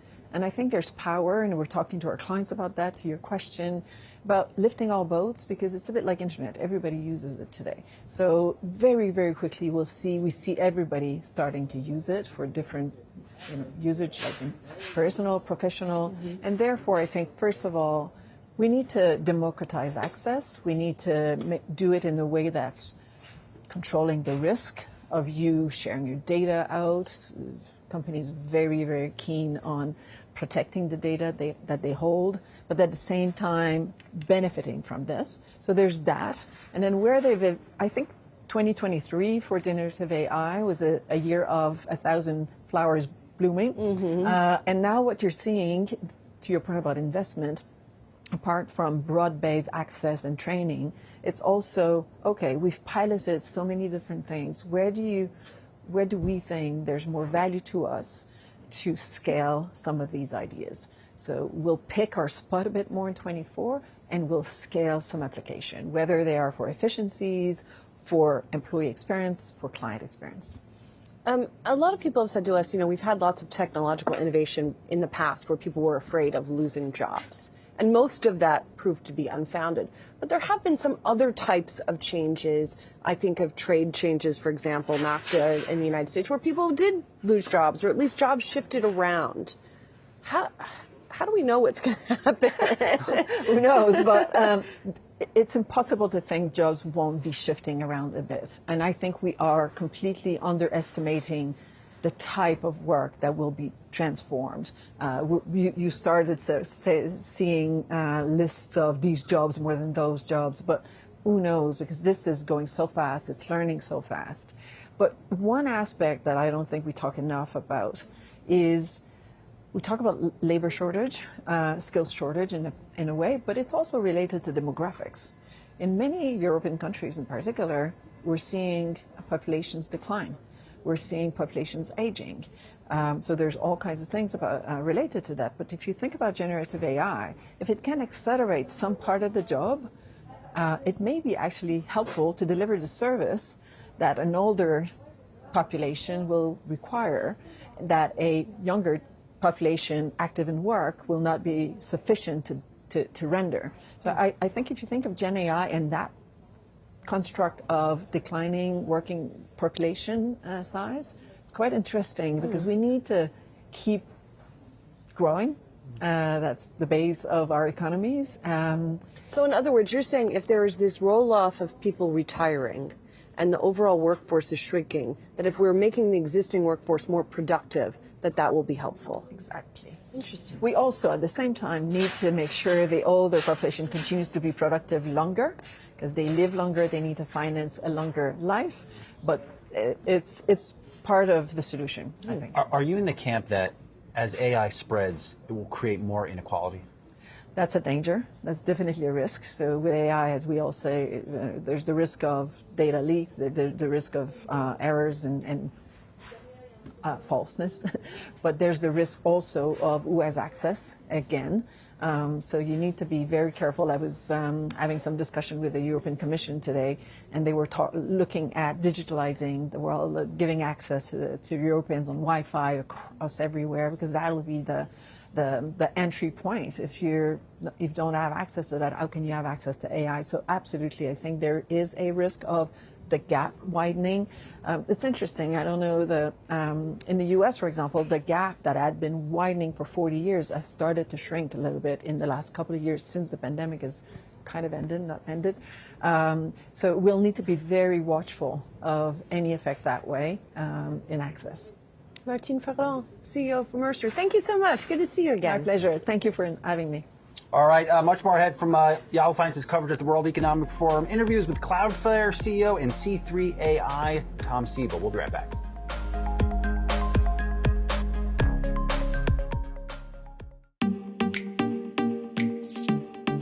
The price of Bitcoin has no shortage of catalysts, from the debate around regulation to whether it's a security or a commodity, and whether or not it really is digital gold.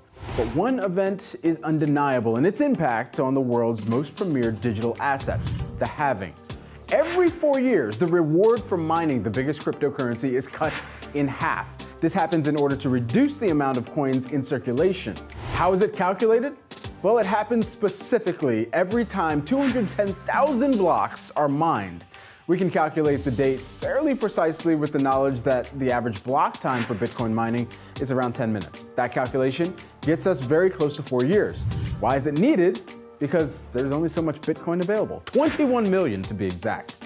And like any other cryptocurrency, it needs to remain scarce to hold its value. So how often does this happen? Well, the halving takes place every 4 years. The first, in 2012, decreased the award for creating a new block from 50 to 25 Bitcoin. The second halving in 2016, that lowered the reward further from 25 Bitcoin to 12.5 Bitcoin. Last time out, 2020. And you guessed it, we halved again. The block award dropping to 6.25 Bitcoin. So there's nothing wrong with your math here. This time around, the block reward miners will receive half, 3.125 Bitcoin. The big question, of course, what happens to the price? Now, the moves could be significant. In the past, we've seen Bitcoin rise after a halving event, though there's no certainty that this will always be the outcome. The other key focus is the outcome for the miners. The rewards that they're generating will, of course, diminish, and that's not great for an industry with a very high cost burden. Keep an eye on how the big publicly listed miners, the likes of Marathon and Riot, manage this event. As ever, talks of consolidation will no doubt do the rounds. No matter how you look at it, the event will have serious consequences for all crypto stakeholders and will be across all of the developments here at Yahoo Finance.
Apple shares are getting a boost today as Bank of America takes a bullish stance on the company, saying they expect AI and the Vision Pro headset to drive a massive upside for the stock.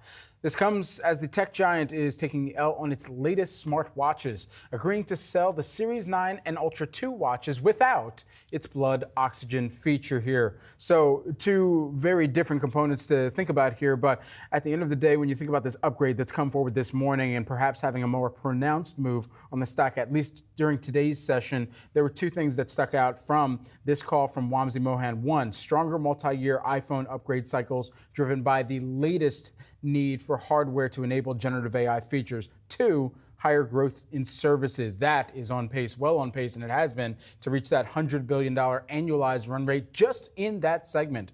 for this company alone. Yeah, Brad, when you take a look at the reaction that we're seeing in the stock just over an hour and 50 minutes into the trading day, we're looking at gains of over 2.5%. And that's really why we are seeing, as you look to the bottom right-hand corner of your screen, the S&P and the Nasdaq holding on to gains, and why we also aren't seeing larger losses in the Dow. Apple, that second top performer in the Dow today. But digging into this upgrade here from Bank of America, and what stuck out to me in this report was just how optimistic they are about the Vision Pro. And they went on to say that they think the Vision Pro could surpass iPad revenue over time. And they think that because as spatial computing takes hold, offering differentiated use cases that would drive then the upside that they expect to see in services. And a lot of this new technology with VR, with AR, will then, they think, prompt people to upgrade their iPhones. And Bank of America noting that a large part of the installed base still uses the iPhone 11. So this bullish case offsetting any of the concern that we saw play out in the market yesterday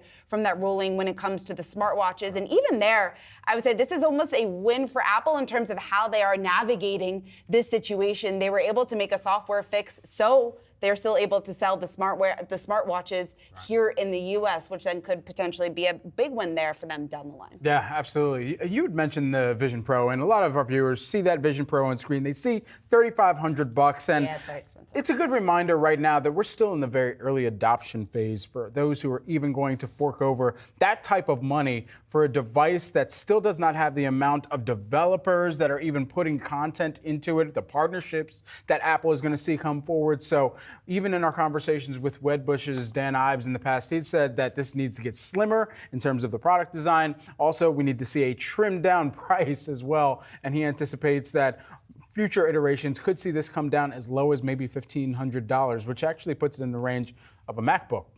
Yeah, and then that would certainly change the conversation, right? We're not going to be talking about $3,500 device. We'll be talking about $1,500 device. And you would think that maybe that would be enough for people to try it out, but we'll see. Absolutely. Coming up, everyone, could M&A rebound in 2024? We're going to speak with the CEO of Intrepid on that very matter next.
Social media platform Reddit is reportedly eyeing March for its IPO. That's according to Reuters. The public debut would mark the first time for a big social media platform to go public in nearly 5 years.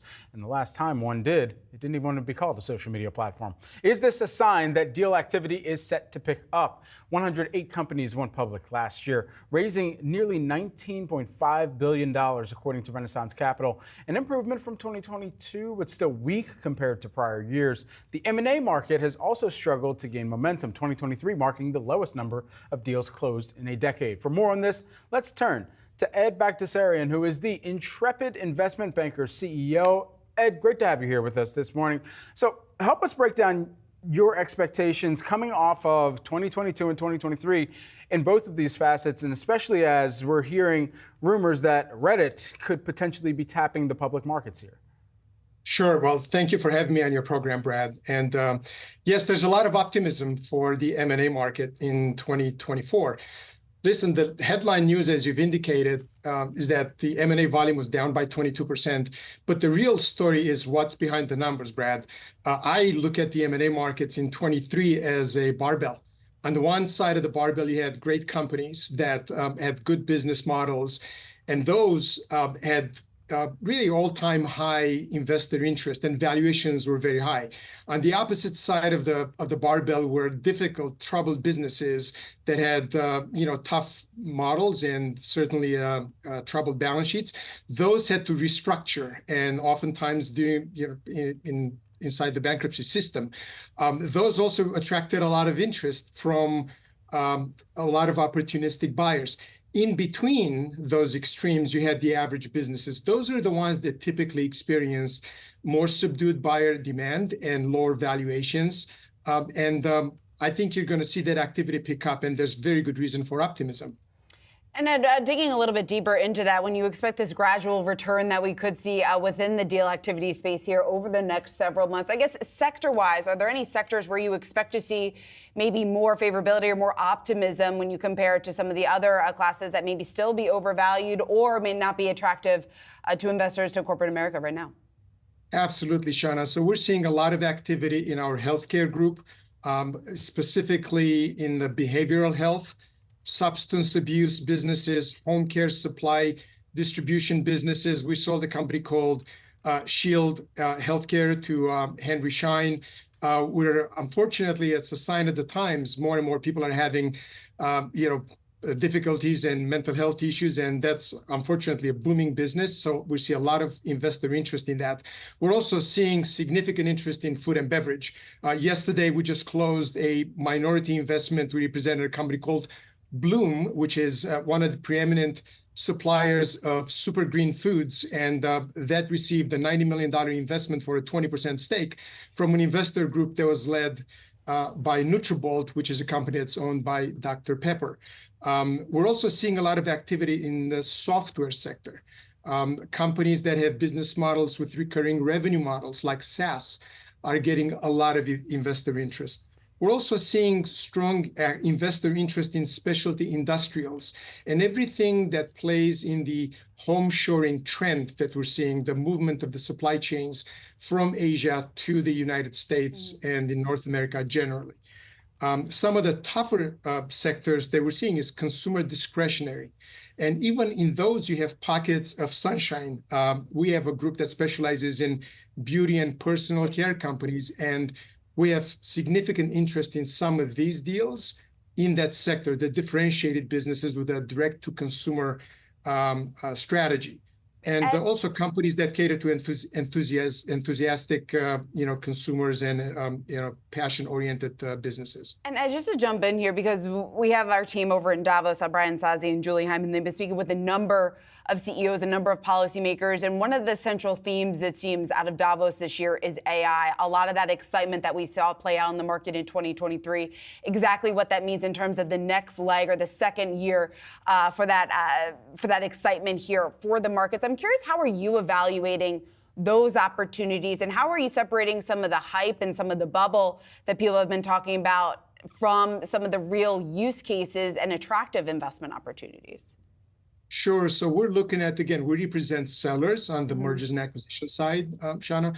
And a lot of what we're seeing is interest in companies that are supporting this entire move to the AI, this revolution in AI. So those are the companies that provide the picks and shovels, if you will.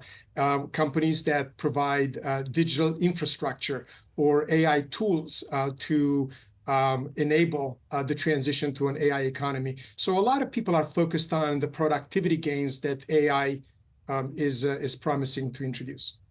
Well, Ed Bagdasarian, we really appreciate your insight. Thank you so much for taking the time to join us here, CEO of Intrepid Investment Bankers. Thanks so much.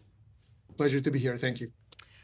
Let's bring your attention to one of the trending tickers here this morning, and that is Hertz. It's rising just about 6%, have been up more than 7% in earlier trading. It's rising on a bullish call here from Morgan Stanley. Adam Jonas, the firm upgrading the stock on the rental car company's recent decision to sell 20,000 of its EV vehicles here, including some Teslas, in favor of gas-powered vehicles. Brad and I spoke about that just a few days ago here, but when you take a look at this call and exactly why he's a bit optimistic, Jonas making the case that Hertz has begun to take decisive action to address some of these self-inflicted challenges from its large EV fleet. And as a result, he says that while risks do remain, he believes that more forward estimates have fallen far enough below our forecast for normalized earnings to drive an upgrade here. So we're seeing that reflected in the stock price today here, Brad, with share gains of just about 6.5%. Yeah, he goes on to really kind of remark as well on what the travel environment actually looks like and the demand for some of these EVs and where that may be shifting. Did say, though, that there is supportive U.S. consumer and travel trends, strong TSA passenger data to kick off the year, coupled with the airline team's 2024 outlook for resilient travel as well, and trends there constructive for continued elevated rental demand there. So a corollary perhaps between the number of people who are taking planes and then need to rent a car once they arrive and the number of people who were just charting a weekend excursion perhaps for all the weekend warriors that are out there. So ultimately, it's going to be a larger question of at what price are they able to offload a lot of the fleet that they've taken on from the EV perspective too. Yeah, and again, this $15 price target here from Morgan Stanley makes it seem like, there's 90% upside, 85% upside here from the current prices. So certainly a name to keep on your radar. All right, well, that's all from us today, but keep it right here on Yahoo Finance because much more coverage from the World Economic Forum in Davos, Switzerland. Julie and Brian will be speaking with Cloudflare CEO Matthew Prince and C3 AI founder Tom Siebel. That's up for you here on Yahoo Finance today. We'll see you tomorrow.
Welcome to Yahoo Finance Live. It's 11 a.m. on the East Coast, 8 a.m. on the West. I'm Rochelle Akufo alongside Akiko Fujita. Here's a look at what we're watching this morning.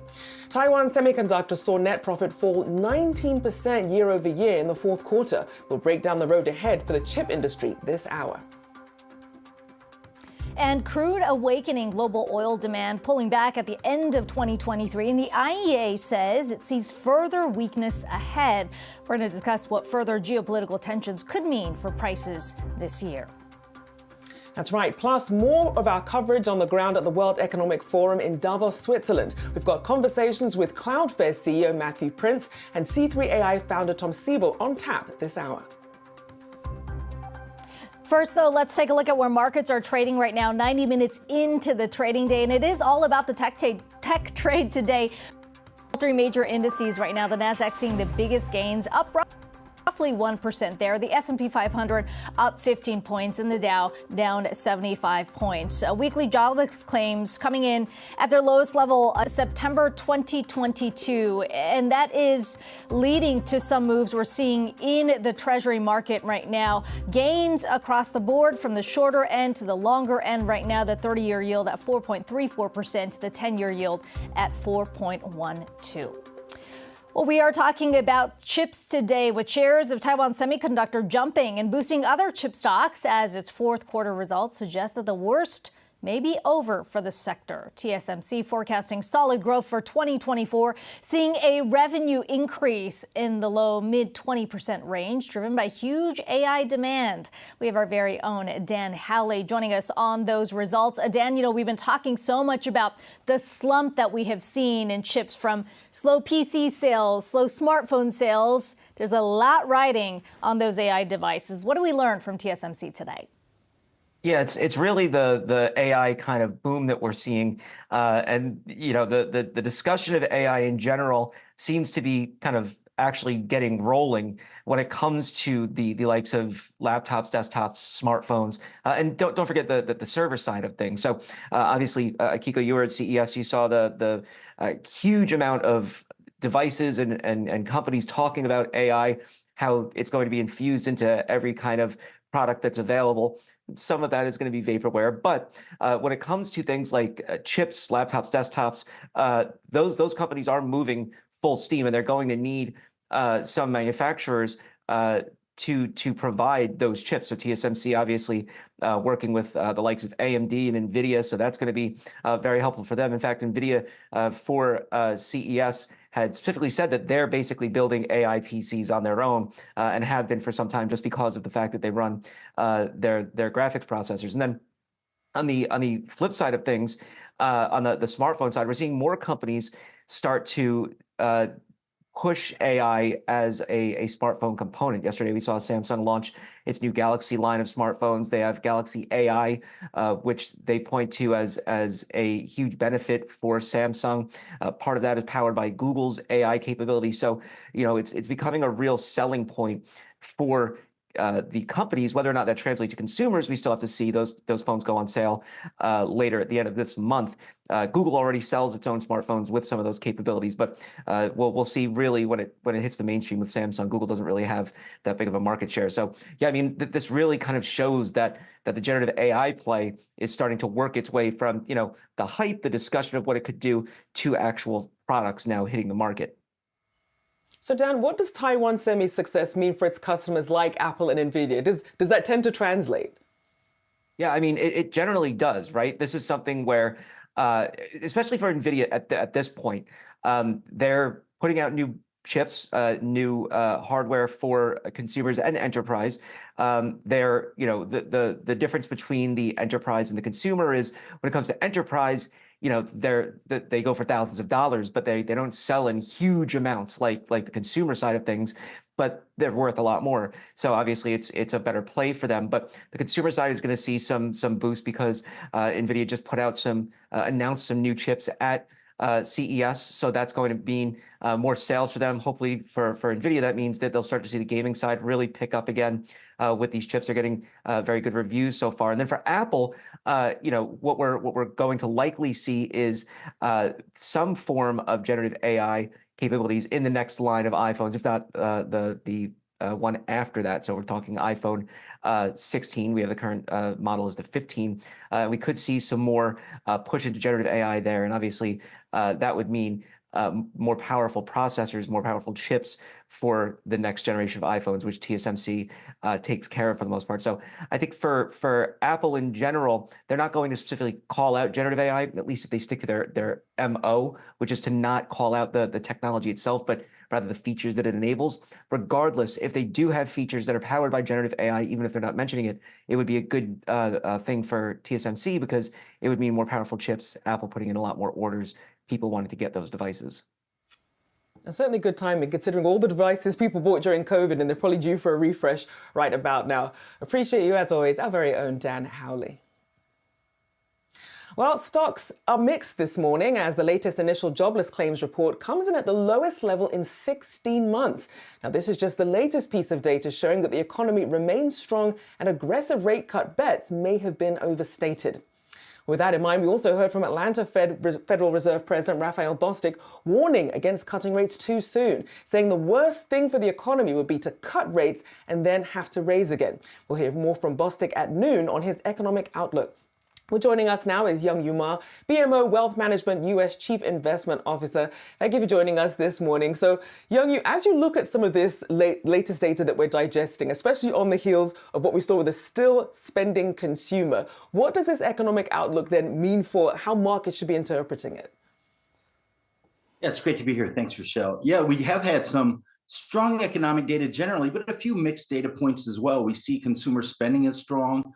We saw today's print for jobless claims really come in at a very surprising level, especially when we're expecting a soft patch here with some of the economic data that we saw, such as the New York Manufacturing Index. So I think it's fair to say we'll see some mixed data over the next couple of months, but let's keep that in perspective that if we're going to have a soft landing, the first word in soft landing is soft. So we're not expecting all of the data to come in strong, but we do expect the overall trajectory to be relatively stable here. So we think investors can take comfort that we're in the later innings of the soft landing and that this year, as we look forward into 2024, we expect a reacceleration of growth in the back half of the year.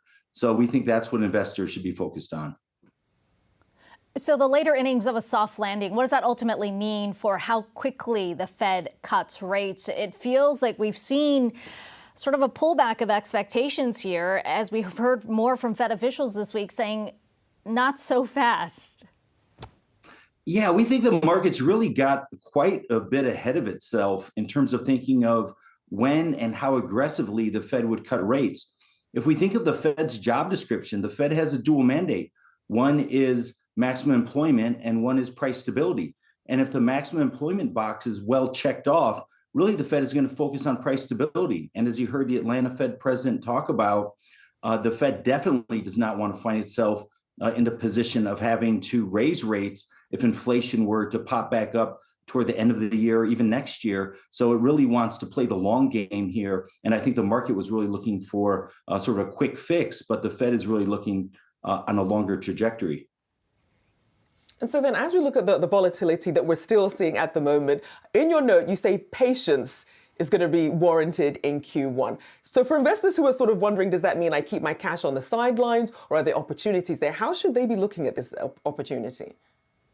Yeah, we do think patience is warranted here in the first quarter. For investors that have cash on the sidelines, it probably makes sense just to scale in to the market with that cash over the next 6 to 9 months. We think that's a good approach here.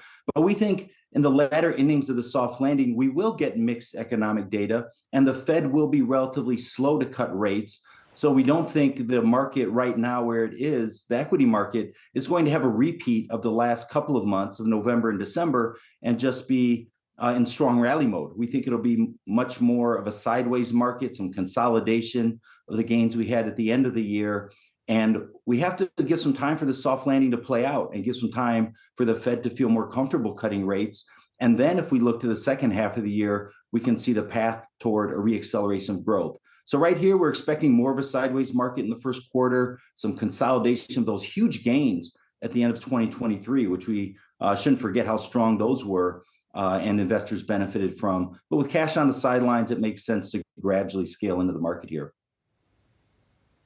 We've certainly seen the Fed lead the way in terms of major central banks on that expectation for a rate cut. There's another central bank a lot of investors, foreign investors, have been watching, which is the Japanese market, given where the Bank of Japan's likely to move. It sounds like you're watching that market very closely right now as well. I mean, what are the opportunities you see there that you think maybe investors should be increasing exposure in that direction? Yeah, that's a great question. We actually do like Japanese equities here. We do think the structural reforms that have taken place in Japan in terms of shareholder friendliness, improvements in corporate governance, really focusing on a return of capital to shareholders, M&A activity, share buyback activity, all of these things point to longer term trends that are very much a shift in corporate culture in Japan and friendliness to shareholders. We think that's going to have a multi-year runway here. So investors, as they're deploying capital in 2024, we do think the Japanese market is one that they should pay attention to and has been very much underinvested in by international investors over the past decade or so. So we do think that's an area that's going to have a favorable trajectory going forward, not just on a 1 quarter, 2 quarter basis. Anything can happen, but really on a multi-year basis, those structural changes tend to have a lasting effect. So we're very positive on Japanese equities here. And as we look at some of the risks, obviously geopolitical risks, a big year for elections as well, when you factor that into the potential for a soft landing versus a recession, and you look at what we've seen with the yield curve starting to flatten as well, how optimistic are you about the recession picture? Cautiously optimistic that the recession is not going to happen and that we're going to achieve the soft landing.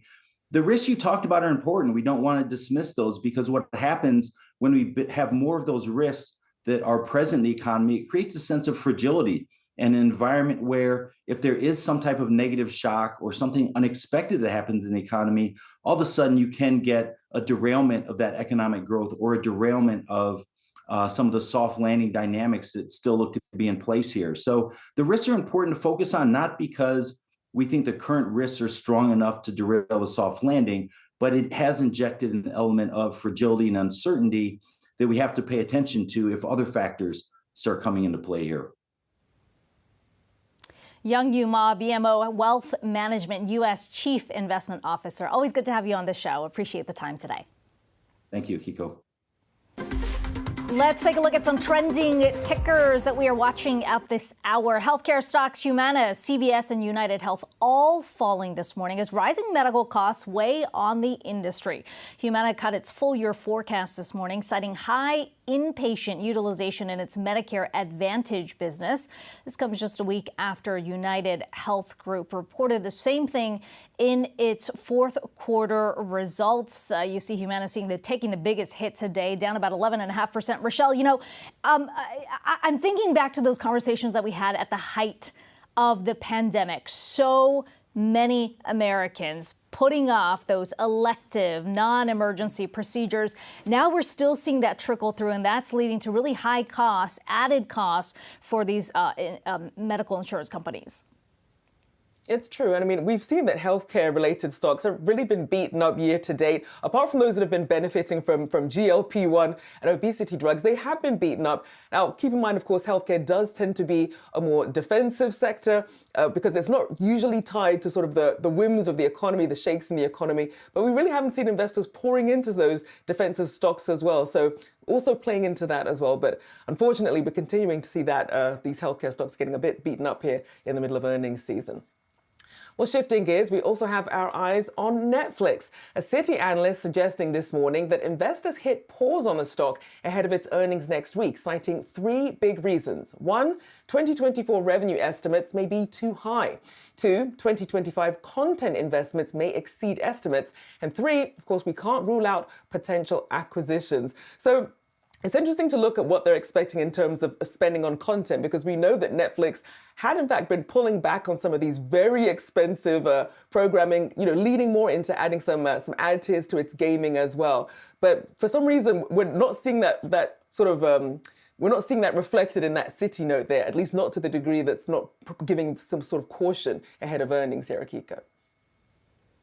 Yeah, the content spend always a big concern with these streaming platforms. But in many ways, the Netflix story has been a good one. When you think about those additional levers they put in place for additional channels for revenue, we're talking about the ad-based platform, the subscription or the password sharing crackdown as well. And so you could argue that investors have kind of moved ahead on that. Maybe this is about a valuation play. I'm looking at the numbers here that Netflix has publicly confirmed for the streaming platform's ad-based plan. 23 million global monthly active users. That's a huge gain from what they last reported back in November, 15 million. So that positivity or that positive story have in many ways already coming through for Netflix.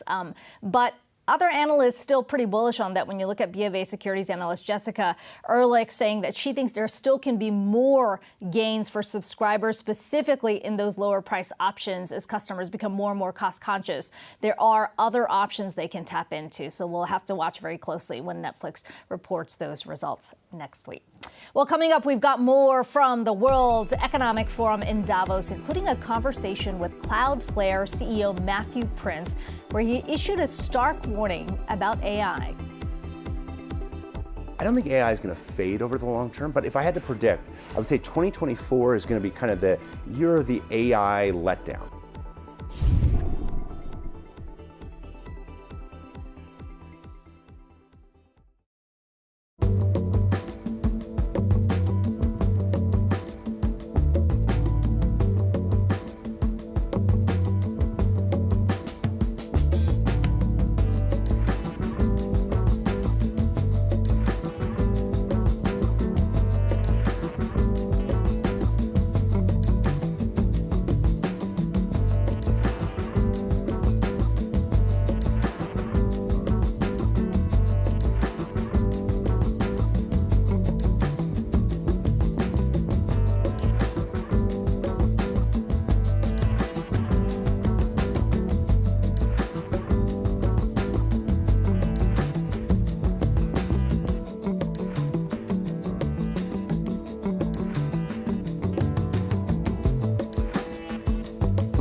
The future of AI is playing out at the World Economic Forum in Davos, Switzerland. Let's talk some AI and, well, the future of that AI with Matthew Prince, the CEO of Cloudflare. Good to see you again. Thanks for having me. Of course. So we've been focused a lot on how AI can boost productivity.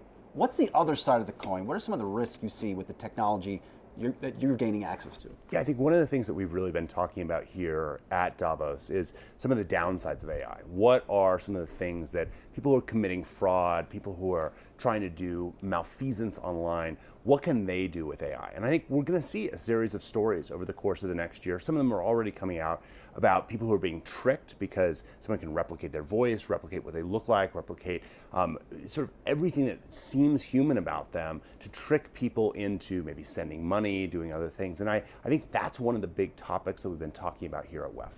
I imagine as well in your business, which is part of it is cybersecurity, that you're also going to be seeing those bad actors use AI, generative AI, to try to gain access to systems. How do you get ahead of that? Yeah, I think the good news is that in the AI space, it's really about who has the data. And so if you think about someone like Cloudflare, Cloudflare sits in front of somewhere between 20 and 25% of the web, and we see just a huge amount of traffic on any given second. We're having over 100, almost 100 million requests flow through our network. And we, from the very beginning, have used machine learning systems to analyze that flow of data. And just like we've all been amazed at how things like ChatGPT have started being really incredible in the last 24 months, inside of Cloudflare, our machine learning systems have started to identify new security threats that no human has ever seen before. And so I'm actually optimistic that while we're going to see some really kind of scary stories over the next year, the good guys have more data. They can use these systems to get ahead of the bad guys, and that's what we're doing every day at Cloudflare. How concerned are you about the unknowns around AI? Julie and I went to an event last night, and we looked at how AI is changing the music industry, and like, wow, this is some wild stuff, but that's AI for good. I mean, how concerned are you about things that we can't even see today? You know, I think there are people who are sort of the ultimate AI pessimists, that this is going to, be sort of a Terminator-like scenario. There are people who are sort of the ultimate AI, optimists. I kind of find myself somewhere in between. I think that it's going to change a lot of what we do. I think there's going to be a lot of displacement of some people's jobs that are there, like almost any technology that comes out, and we should really acknowledge and understand the risks that come along with that. But I also think it's going to be enabling a lot of other amazing things. So if you look at another event that's happening this week is the Sundance Film Festival, and the ability to do things with AI today, like automatically dub a movie into another language with the actor's lips moving in that way, that dramatically expands the audience for things like independent film. And I think that's going to be an incredible thing for the creator economy. Something else I keep wondering this week, because every conversation is about AI, if we're overdoing it at this stage, right? Particularly like with your business, how much of it is, and generative AI specifically, how much of it is even related to that at this point? How much of it will be a year from now, 5 years from now? Yeah, there is an enormous amount of AI excitement. And I think unlike some technologies, like I think some of the excitement around blockchain has somewhat faded. I don't think AI is going to fade over the long term, but if I had to predict, I would say 2024 is going to be kind of the year of the AI letdown. It's going to make us recognize that it's really easy to create an AI demo, which is incredibly impressive, but it's very hard to take that demo and turn it into a product. That doesn't mean we won't turn it into a product, but I think it's going to be harder than we think. I don't think those products are going to come in 2024. They may not even come in 2025. I think they're coming, but it's actually going to take us learning how to do engineering in a different sort of way. Most engineering products, if you have y plus 1 equals x, no matter what y you put in, you always get the same x. AI doesn't work that way. It's non-deterministic. So every y comes up with a different x. And doing engineering in that kind of environment is a very different thing than traditional engineering. The first conversation we had here at this Davos was with Bill Gates. And I don't think he was ready to yet say that AI was going to influence this election. Do you share that view? That influence this election, AI will influence an outcome or inform people in a way that maybe isn't true. Yeah, I'm hopeful that that isn't going to be the case. But obviously, the elections this year, not only in the United States, but around the world, almost half of the global population is going to vote this year. And so elections are incredibly important. We're focused on cybersecurity. I think that media organizations like yourselves have an absolute duty and responsibility to be looking out for AI generated content, making sure that people know what's real and what's fake. And that's going to be a part of this election, but I don't think this is going to be the election of AI. I think that might be coming in the future, and we all have to be cognizant of that and worry about the risks around that. All right, let's leave it there. Cloudflare CEO Matthew Prince, always nice to get some time with you. Thanks. We really appreciate it. Thank you for having me. Thank you.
Further tensions in the Middle East are stoking questions about the price of oil as Pakistan carries out military strikes against Iran. This comes as the International Energy Agency is projecting that oil growth is set to ease this year. Let's bring in Yahoo Finance's Inez Ferrer to help us break this all down. Hey, Inez, I know you've been tracking this for us. Yeah, that's right, Rochelle. So the IEA, the International Energy Administration, says that the world fuel consumption is going to slow down by about 50% this year to 1.2 million barrels a day. Now, that's significant because it's in sharp contrast with what OPEC believes, and OPEC forecasts that for 2024, you will see oil demand rising to 2.25 million barrels per day. Part of the reason why the IEA is saying this is because of macro headwinds and because of that shift to electric vehicles, for example. But if we just take a look at our Wi-Fi Interactive, you'll see where oil prices are today. You mentioned that Middle East conflict that's ongoing, the Red Sea, the vessels at the Red Sea that are being attacked by Houthi rebels. Well, all of that is giving some support to oil prices. So you're seeing Brent crude that's up today, 0.9%. WTI is up more than 1%. But keep in mind that you do have concerns about Asia, about growth in Asia, macroeconomic slowdown in Asia, with one analyst saying that that is sort of countering those Houthi drone attacks that you're seeing in the Red Sea area. So that's keeping crude in sort of a nervous state. I do want to add one other point about the IEA, and that is that despite this global slowdown that they're seeing in a demand for oil, or on top of that, I should say, that they are also seeing there's going to be more supply in the market. So they're projecting that the U.S. is going to be supplying more oil. And that's something that we've heard from analysts before, again, time and again, that the U.S. non-OPEC members are going to be supplying more oil. So there is going to be plenty of supply. And part of the reason why you have seen some of the forecasts, by the way, from analysts on Wall Street coming down when it comes to Brent and WTI. Brent right now around $78 a barrel. You've got some forecasts out there that are around $80 a barrel, up to $85 a barrel for Brent for 2024, guys. Okay. We'll continue to track that as always. Inez Ferrer staying on top of the oil story for us today. Thanks so much.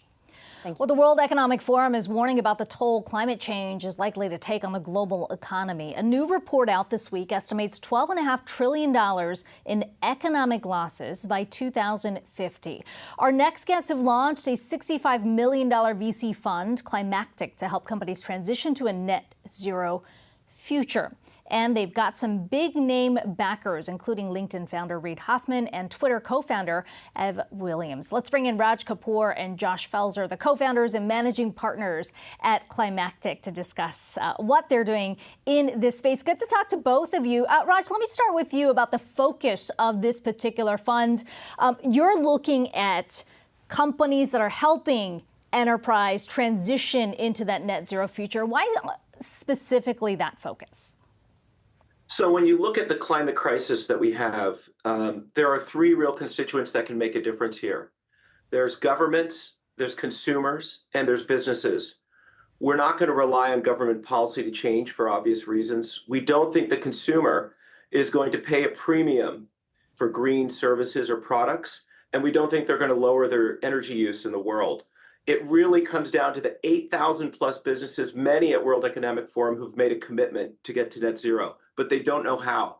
So our fund wants to help fund innovation to help those 8,000 businesses, which are now 90% of worldwide GDP, get there.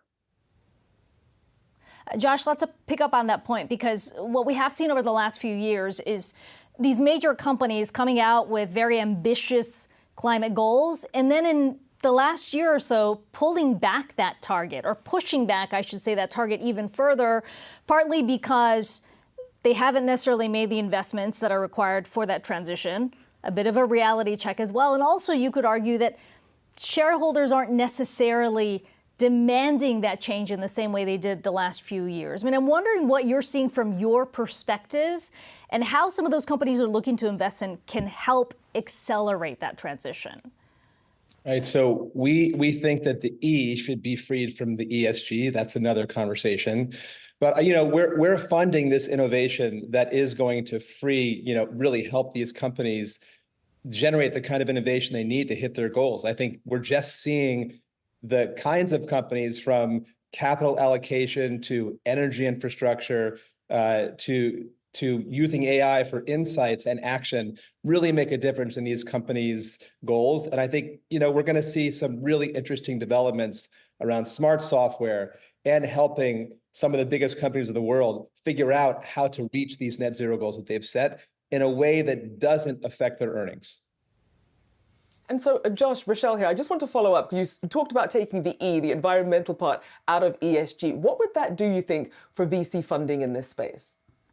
Well, the E, they're all important, right? E, S, G, and all important. They've been lumped together for reasons that don't really make any sense anymore. They're so different. So I think it's not to diminish the S and the G, but the E is a separate animal and needs to be looked at as different funding, different use cases.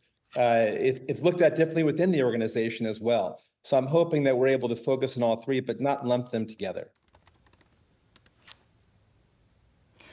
Raj, let's talk about the VC environment right now.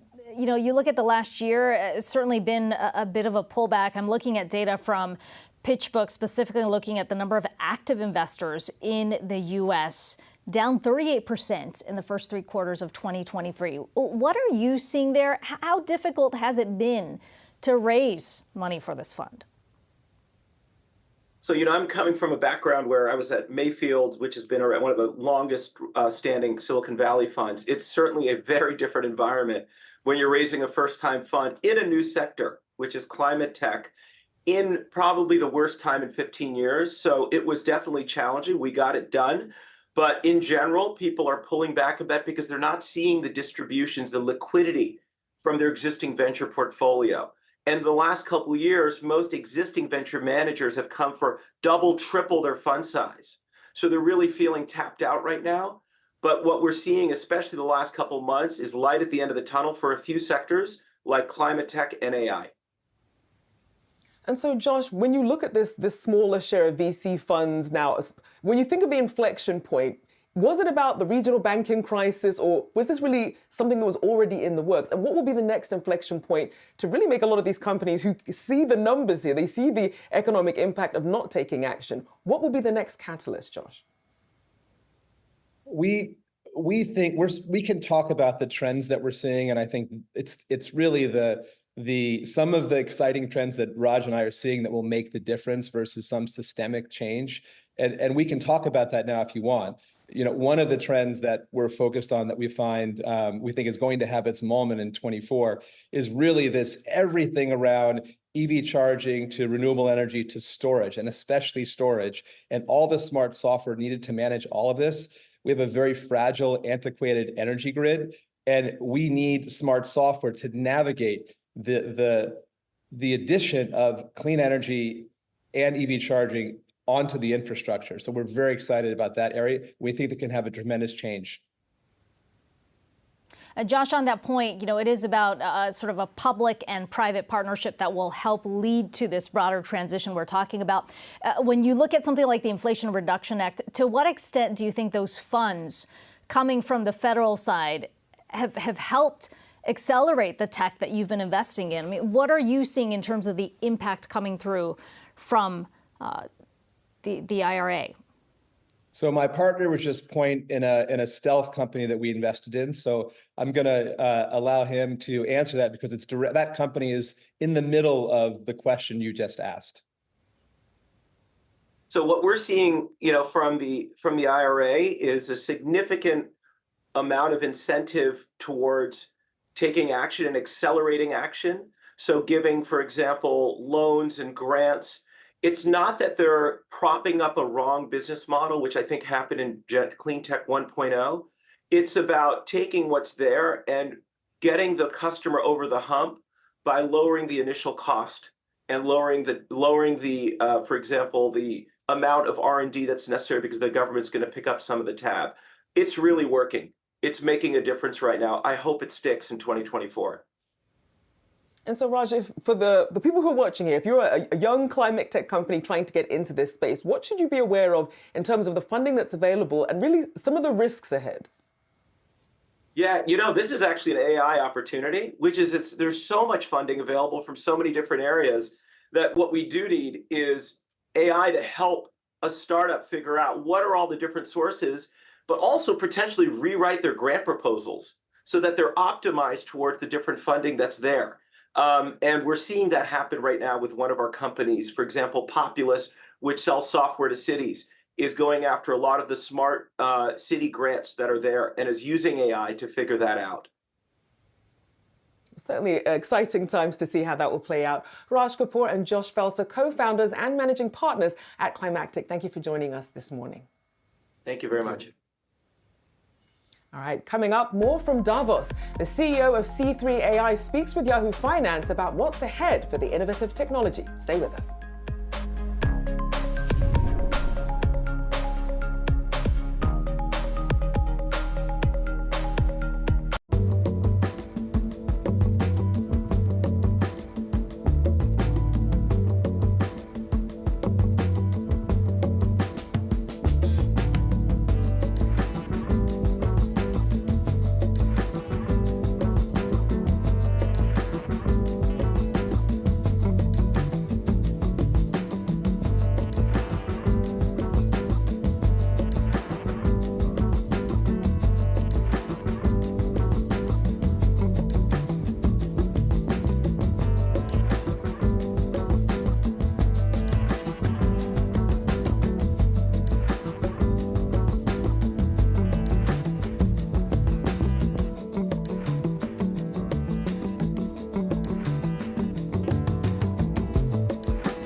Sometimes at the World Economic Forum in Davos, Switzerland, you come across a Yahoo Finance fan favorite, one of those tickers on our platform that everybody just seems to love. Joining us now is C3 AI CEO Tom Siebel. You have one of the most popular tickers on our platform. Good to see the man leading the company in person. Thank you, Brian. So, what are you working on next?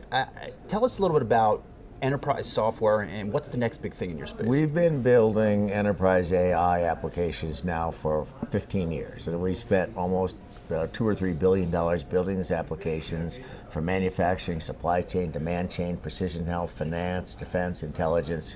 And for the last 2 years, we've been really buckling down on generative AI. Generative AI changes everything. And so now we're applying generative AI to manufacturing, generative AI to defense, predictive maintenance for the United States Air Force, contested logistics for Transcom, supply chain optimization for Coke, production optimization at Nucor Steel. Generative AI changes everything. It fundamentally changes the nature of the human-computer interface as it relates to enterprise application software, and this is big.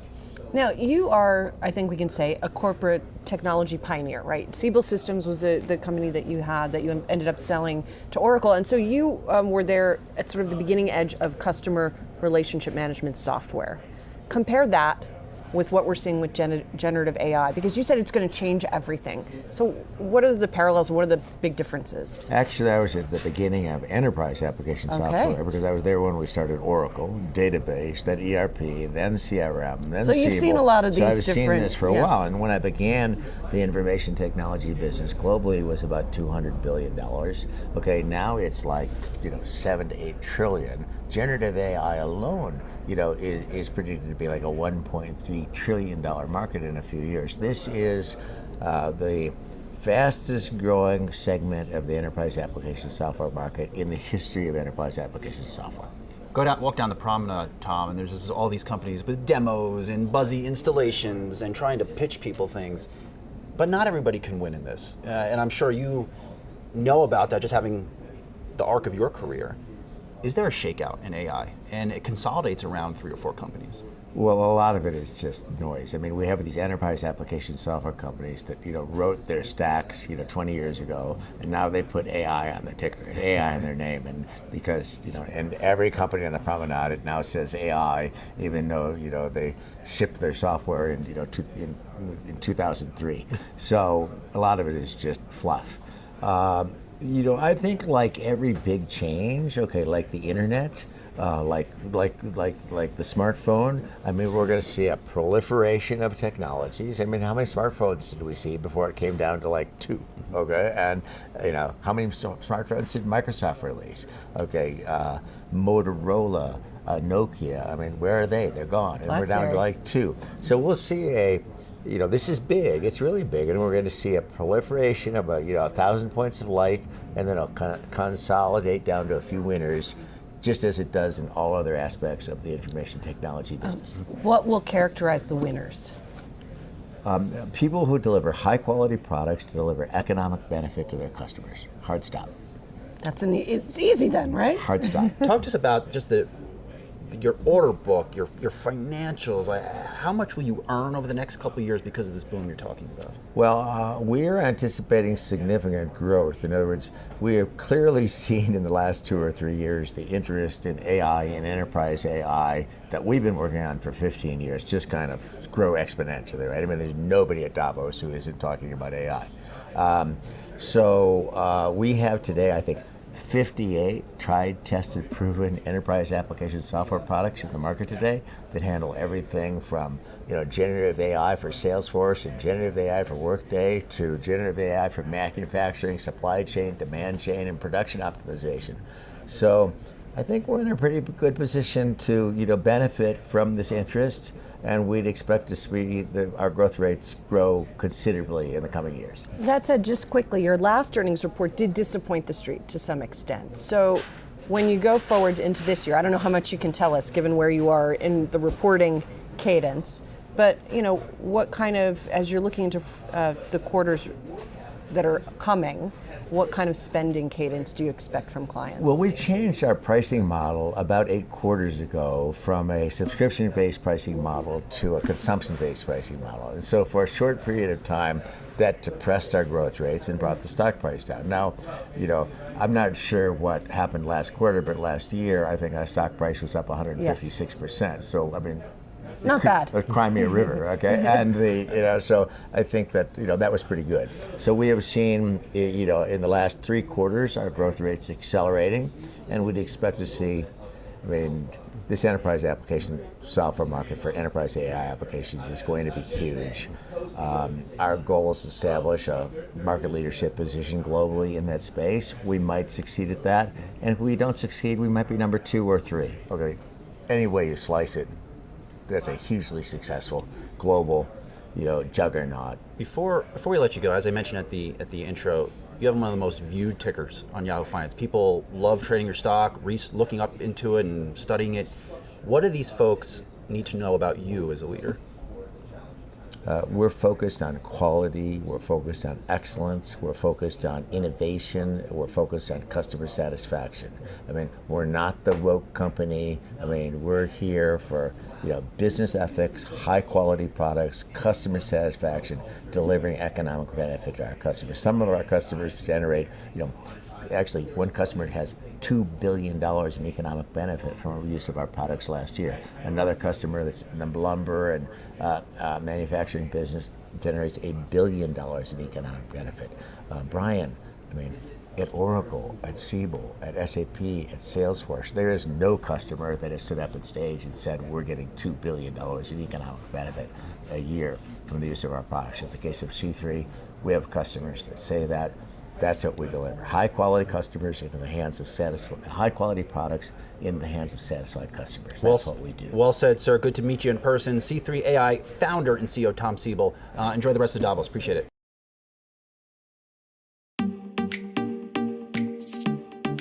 The price of Bitcoin has no shortage of catalysts, from the debate around regulation to whether it's a security or a commodity, and whether or not it really is digital gold. But one event is undeniable in its impact on the world's most premier digital asset, the halving. Every 4 years, the reward for mining the biggest cryptocurrency is cut in half. This happens in order to reduce the amount of coins in circulation. How is it calculated? Well, it happens specifically every time 210,000 blocks are mined. We can calculate the date fairly precisely with the knowledge that the average block time for Bitcoin mining is around 10 minutes. That calculation gets us very close to 4 years. Why is it needed? Because there's only so much Bitcoin available, 21 million to be exact. And like any other cryptocurrency, it needs to remain scarce to hold its value. So how often does this happen? Well, the halving takes place every 4 years. The first in 2012 decreased the award for creating a new block from 50 to 25 Bitcoin. The second halving in 2016, that lowered the reward further from 25 Bitcoin to 12.5 Bitcoin. Last time out, 2020. And you guessed it, we halved again. The block award dropping to 6.25 Bitcoin. So there's nothing wrong with your math here. This time around, the block reward miners will receive half, 3.125 Bitcoin. The big question, of course, what happens to the price? Now, the moves could be significant. In the past, we've seen Bitcoin rise after a halving event, though there's no certainty that this will always be the outcome. The other key focus is the outcome for the miners. The rewards that they're generating will, of course, diminish, and that's not great for an industry with a very high cost burden.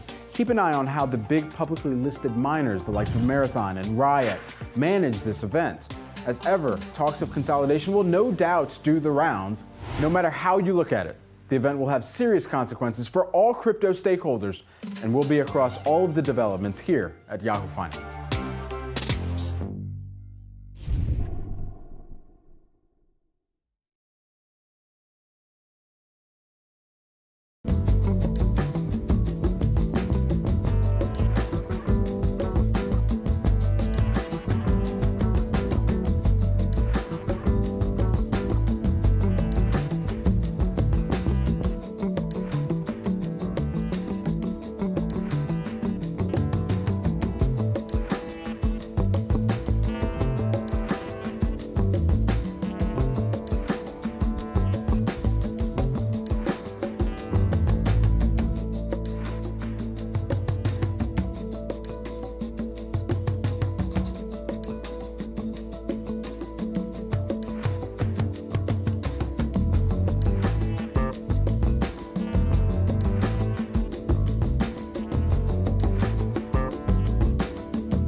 Another headwind is hitting electric vehicles.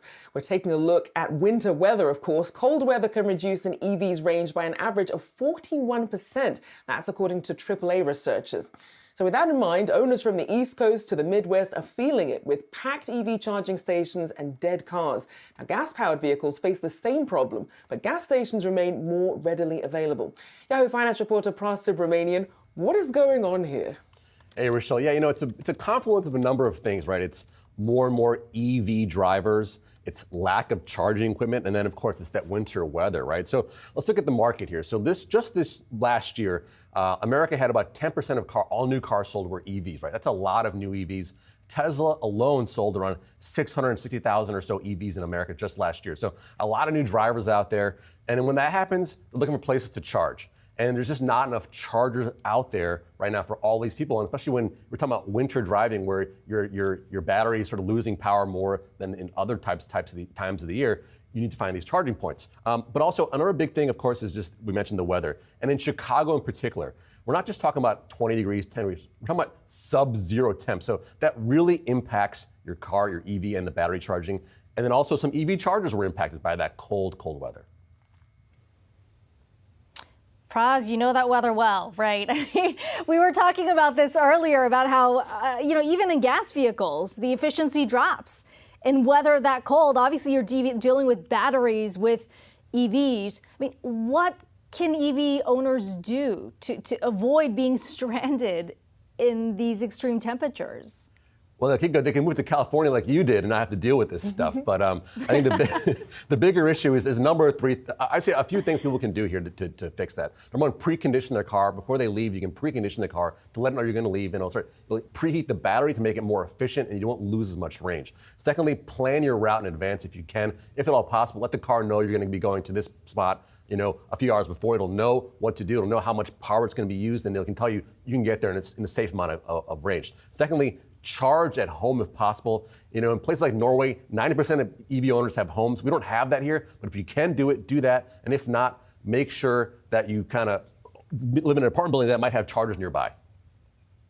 It's true. Seeing some creative ideas online, people sort of wrapping their EVs in blankets. I mean, I guess you have to do what you have to do. If you don't have a garage, you don't have, a home you can charge at. Appreciate your update. Pras Subramanian, thanks so much. Thank you. All right, you're so welcome. All right, well, let's get your final check of the markets as we head into the noon hour. Still looking at a mixed picture with the Dow still under pressure, though has gained back a little bit, but still very volatile this morning. Currently down about 14 points. The S&P 500 up about 0.5% or 22 points. Tech-heavy Nasdaq there up just over 1%, up 170 points. Strongest gainer so far today as we continue to be in the thick, of course, of earnings season. Well, that does it for now. I'm Rochelle Akutho alongside Akiko Fujita. That does it for now. Stay with us on Yahoo Finance.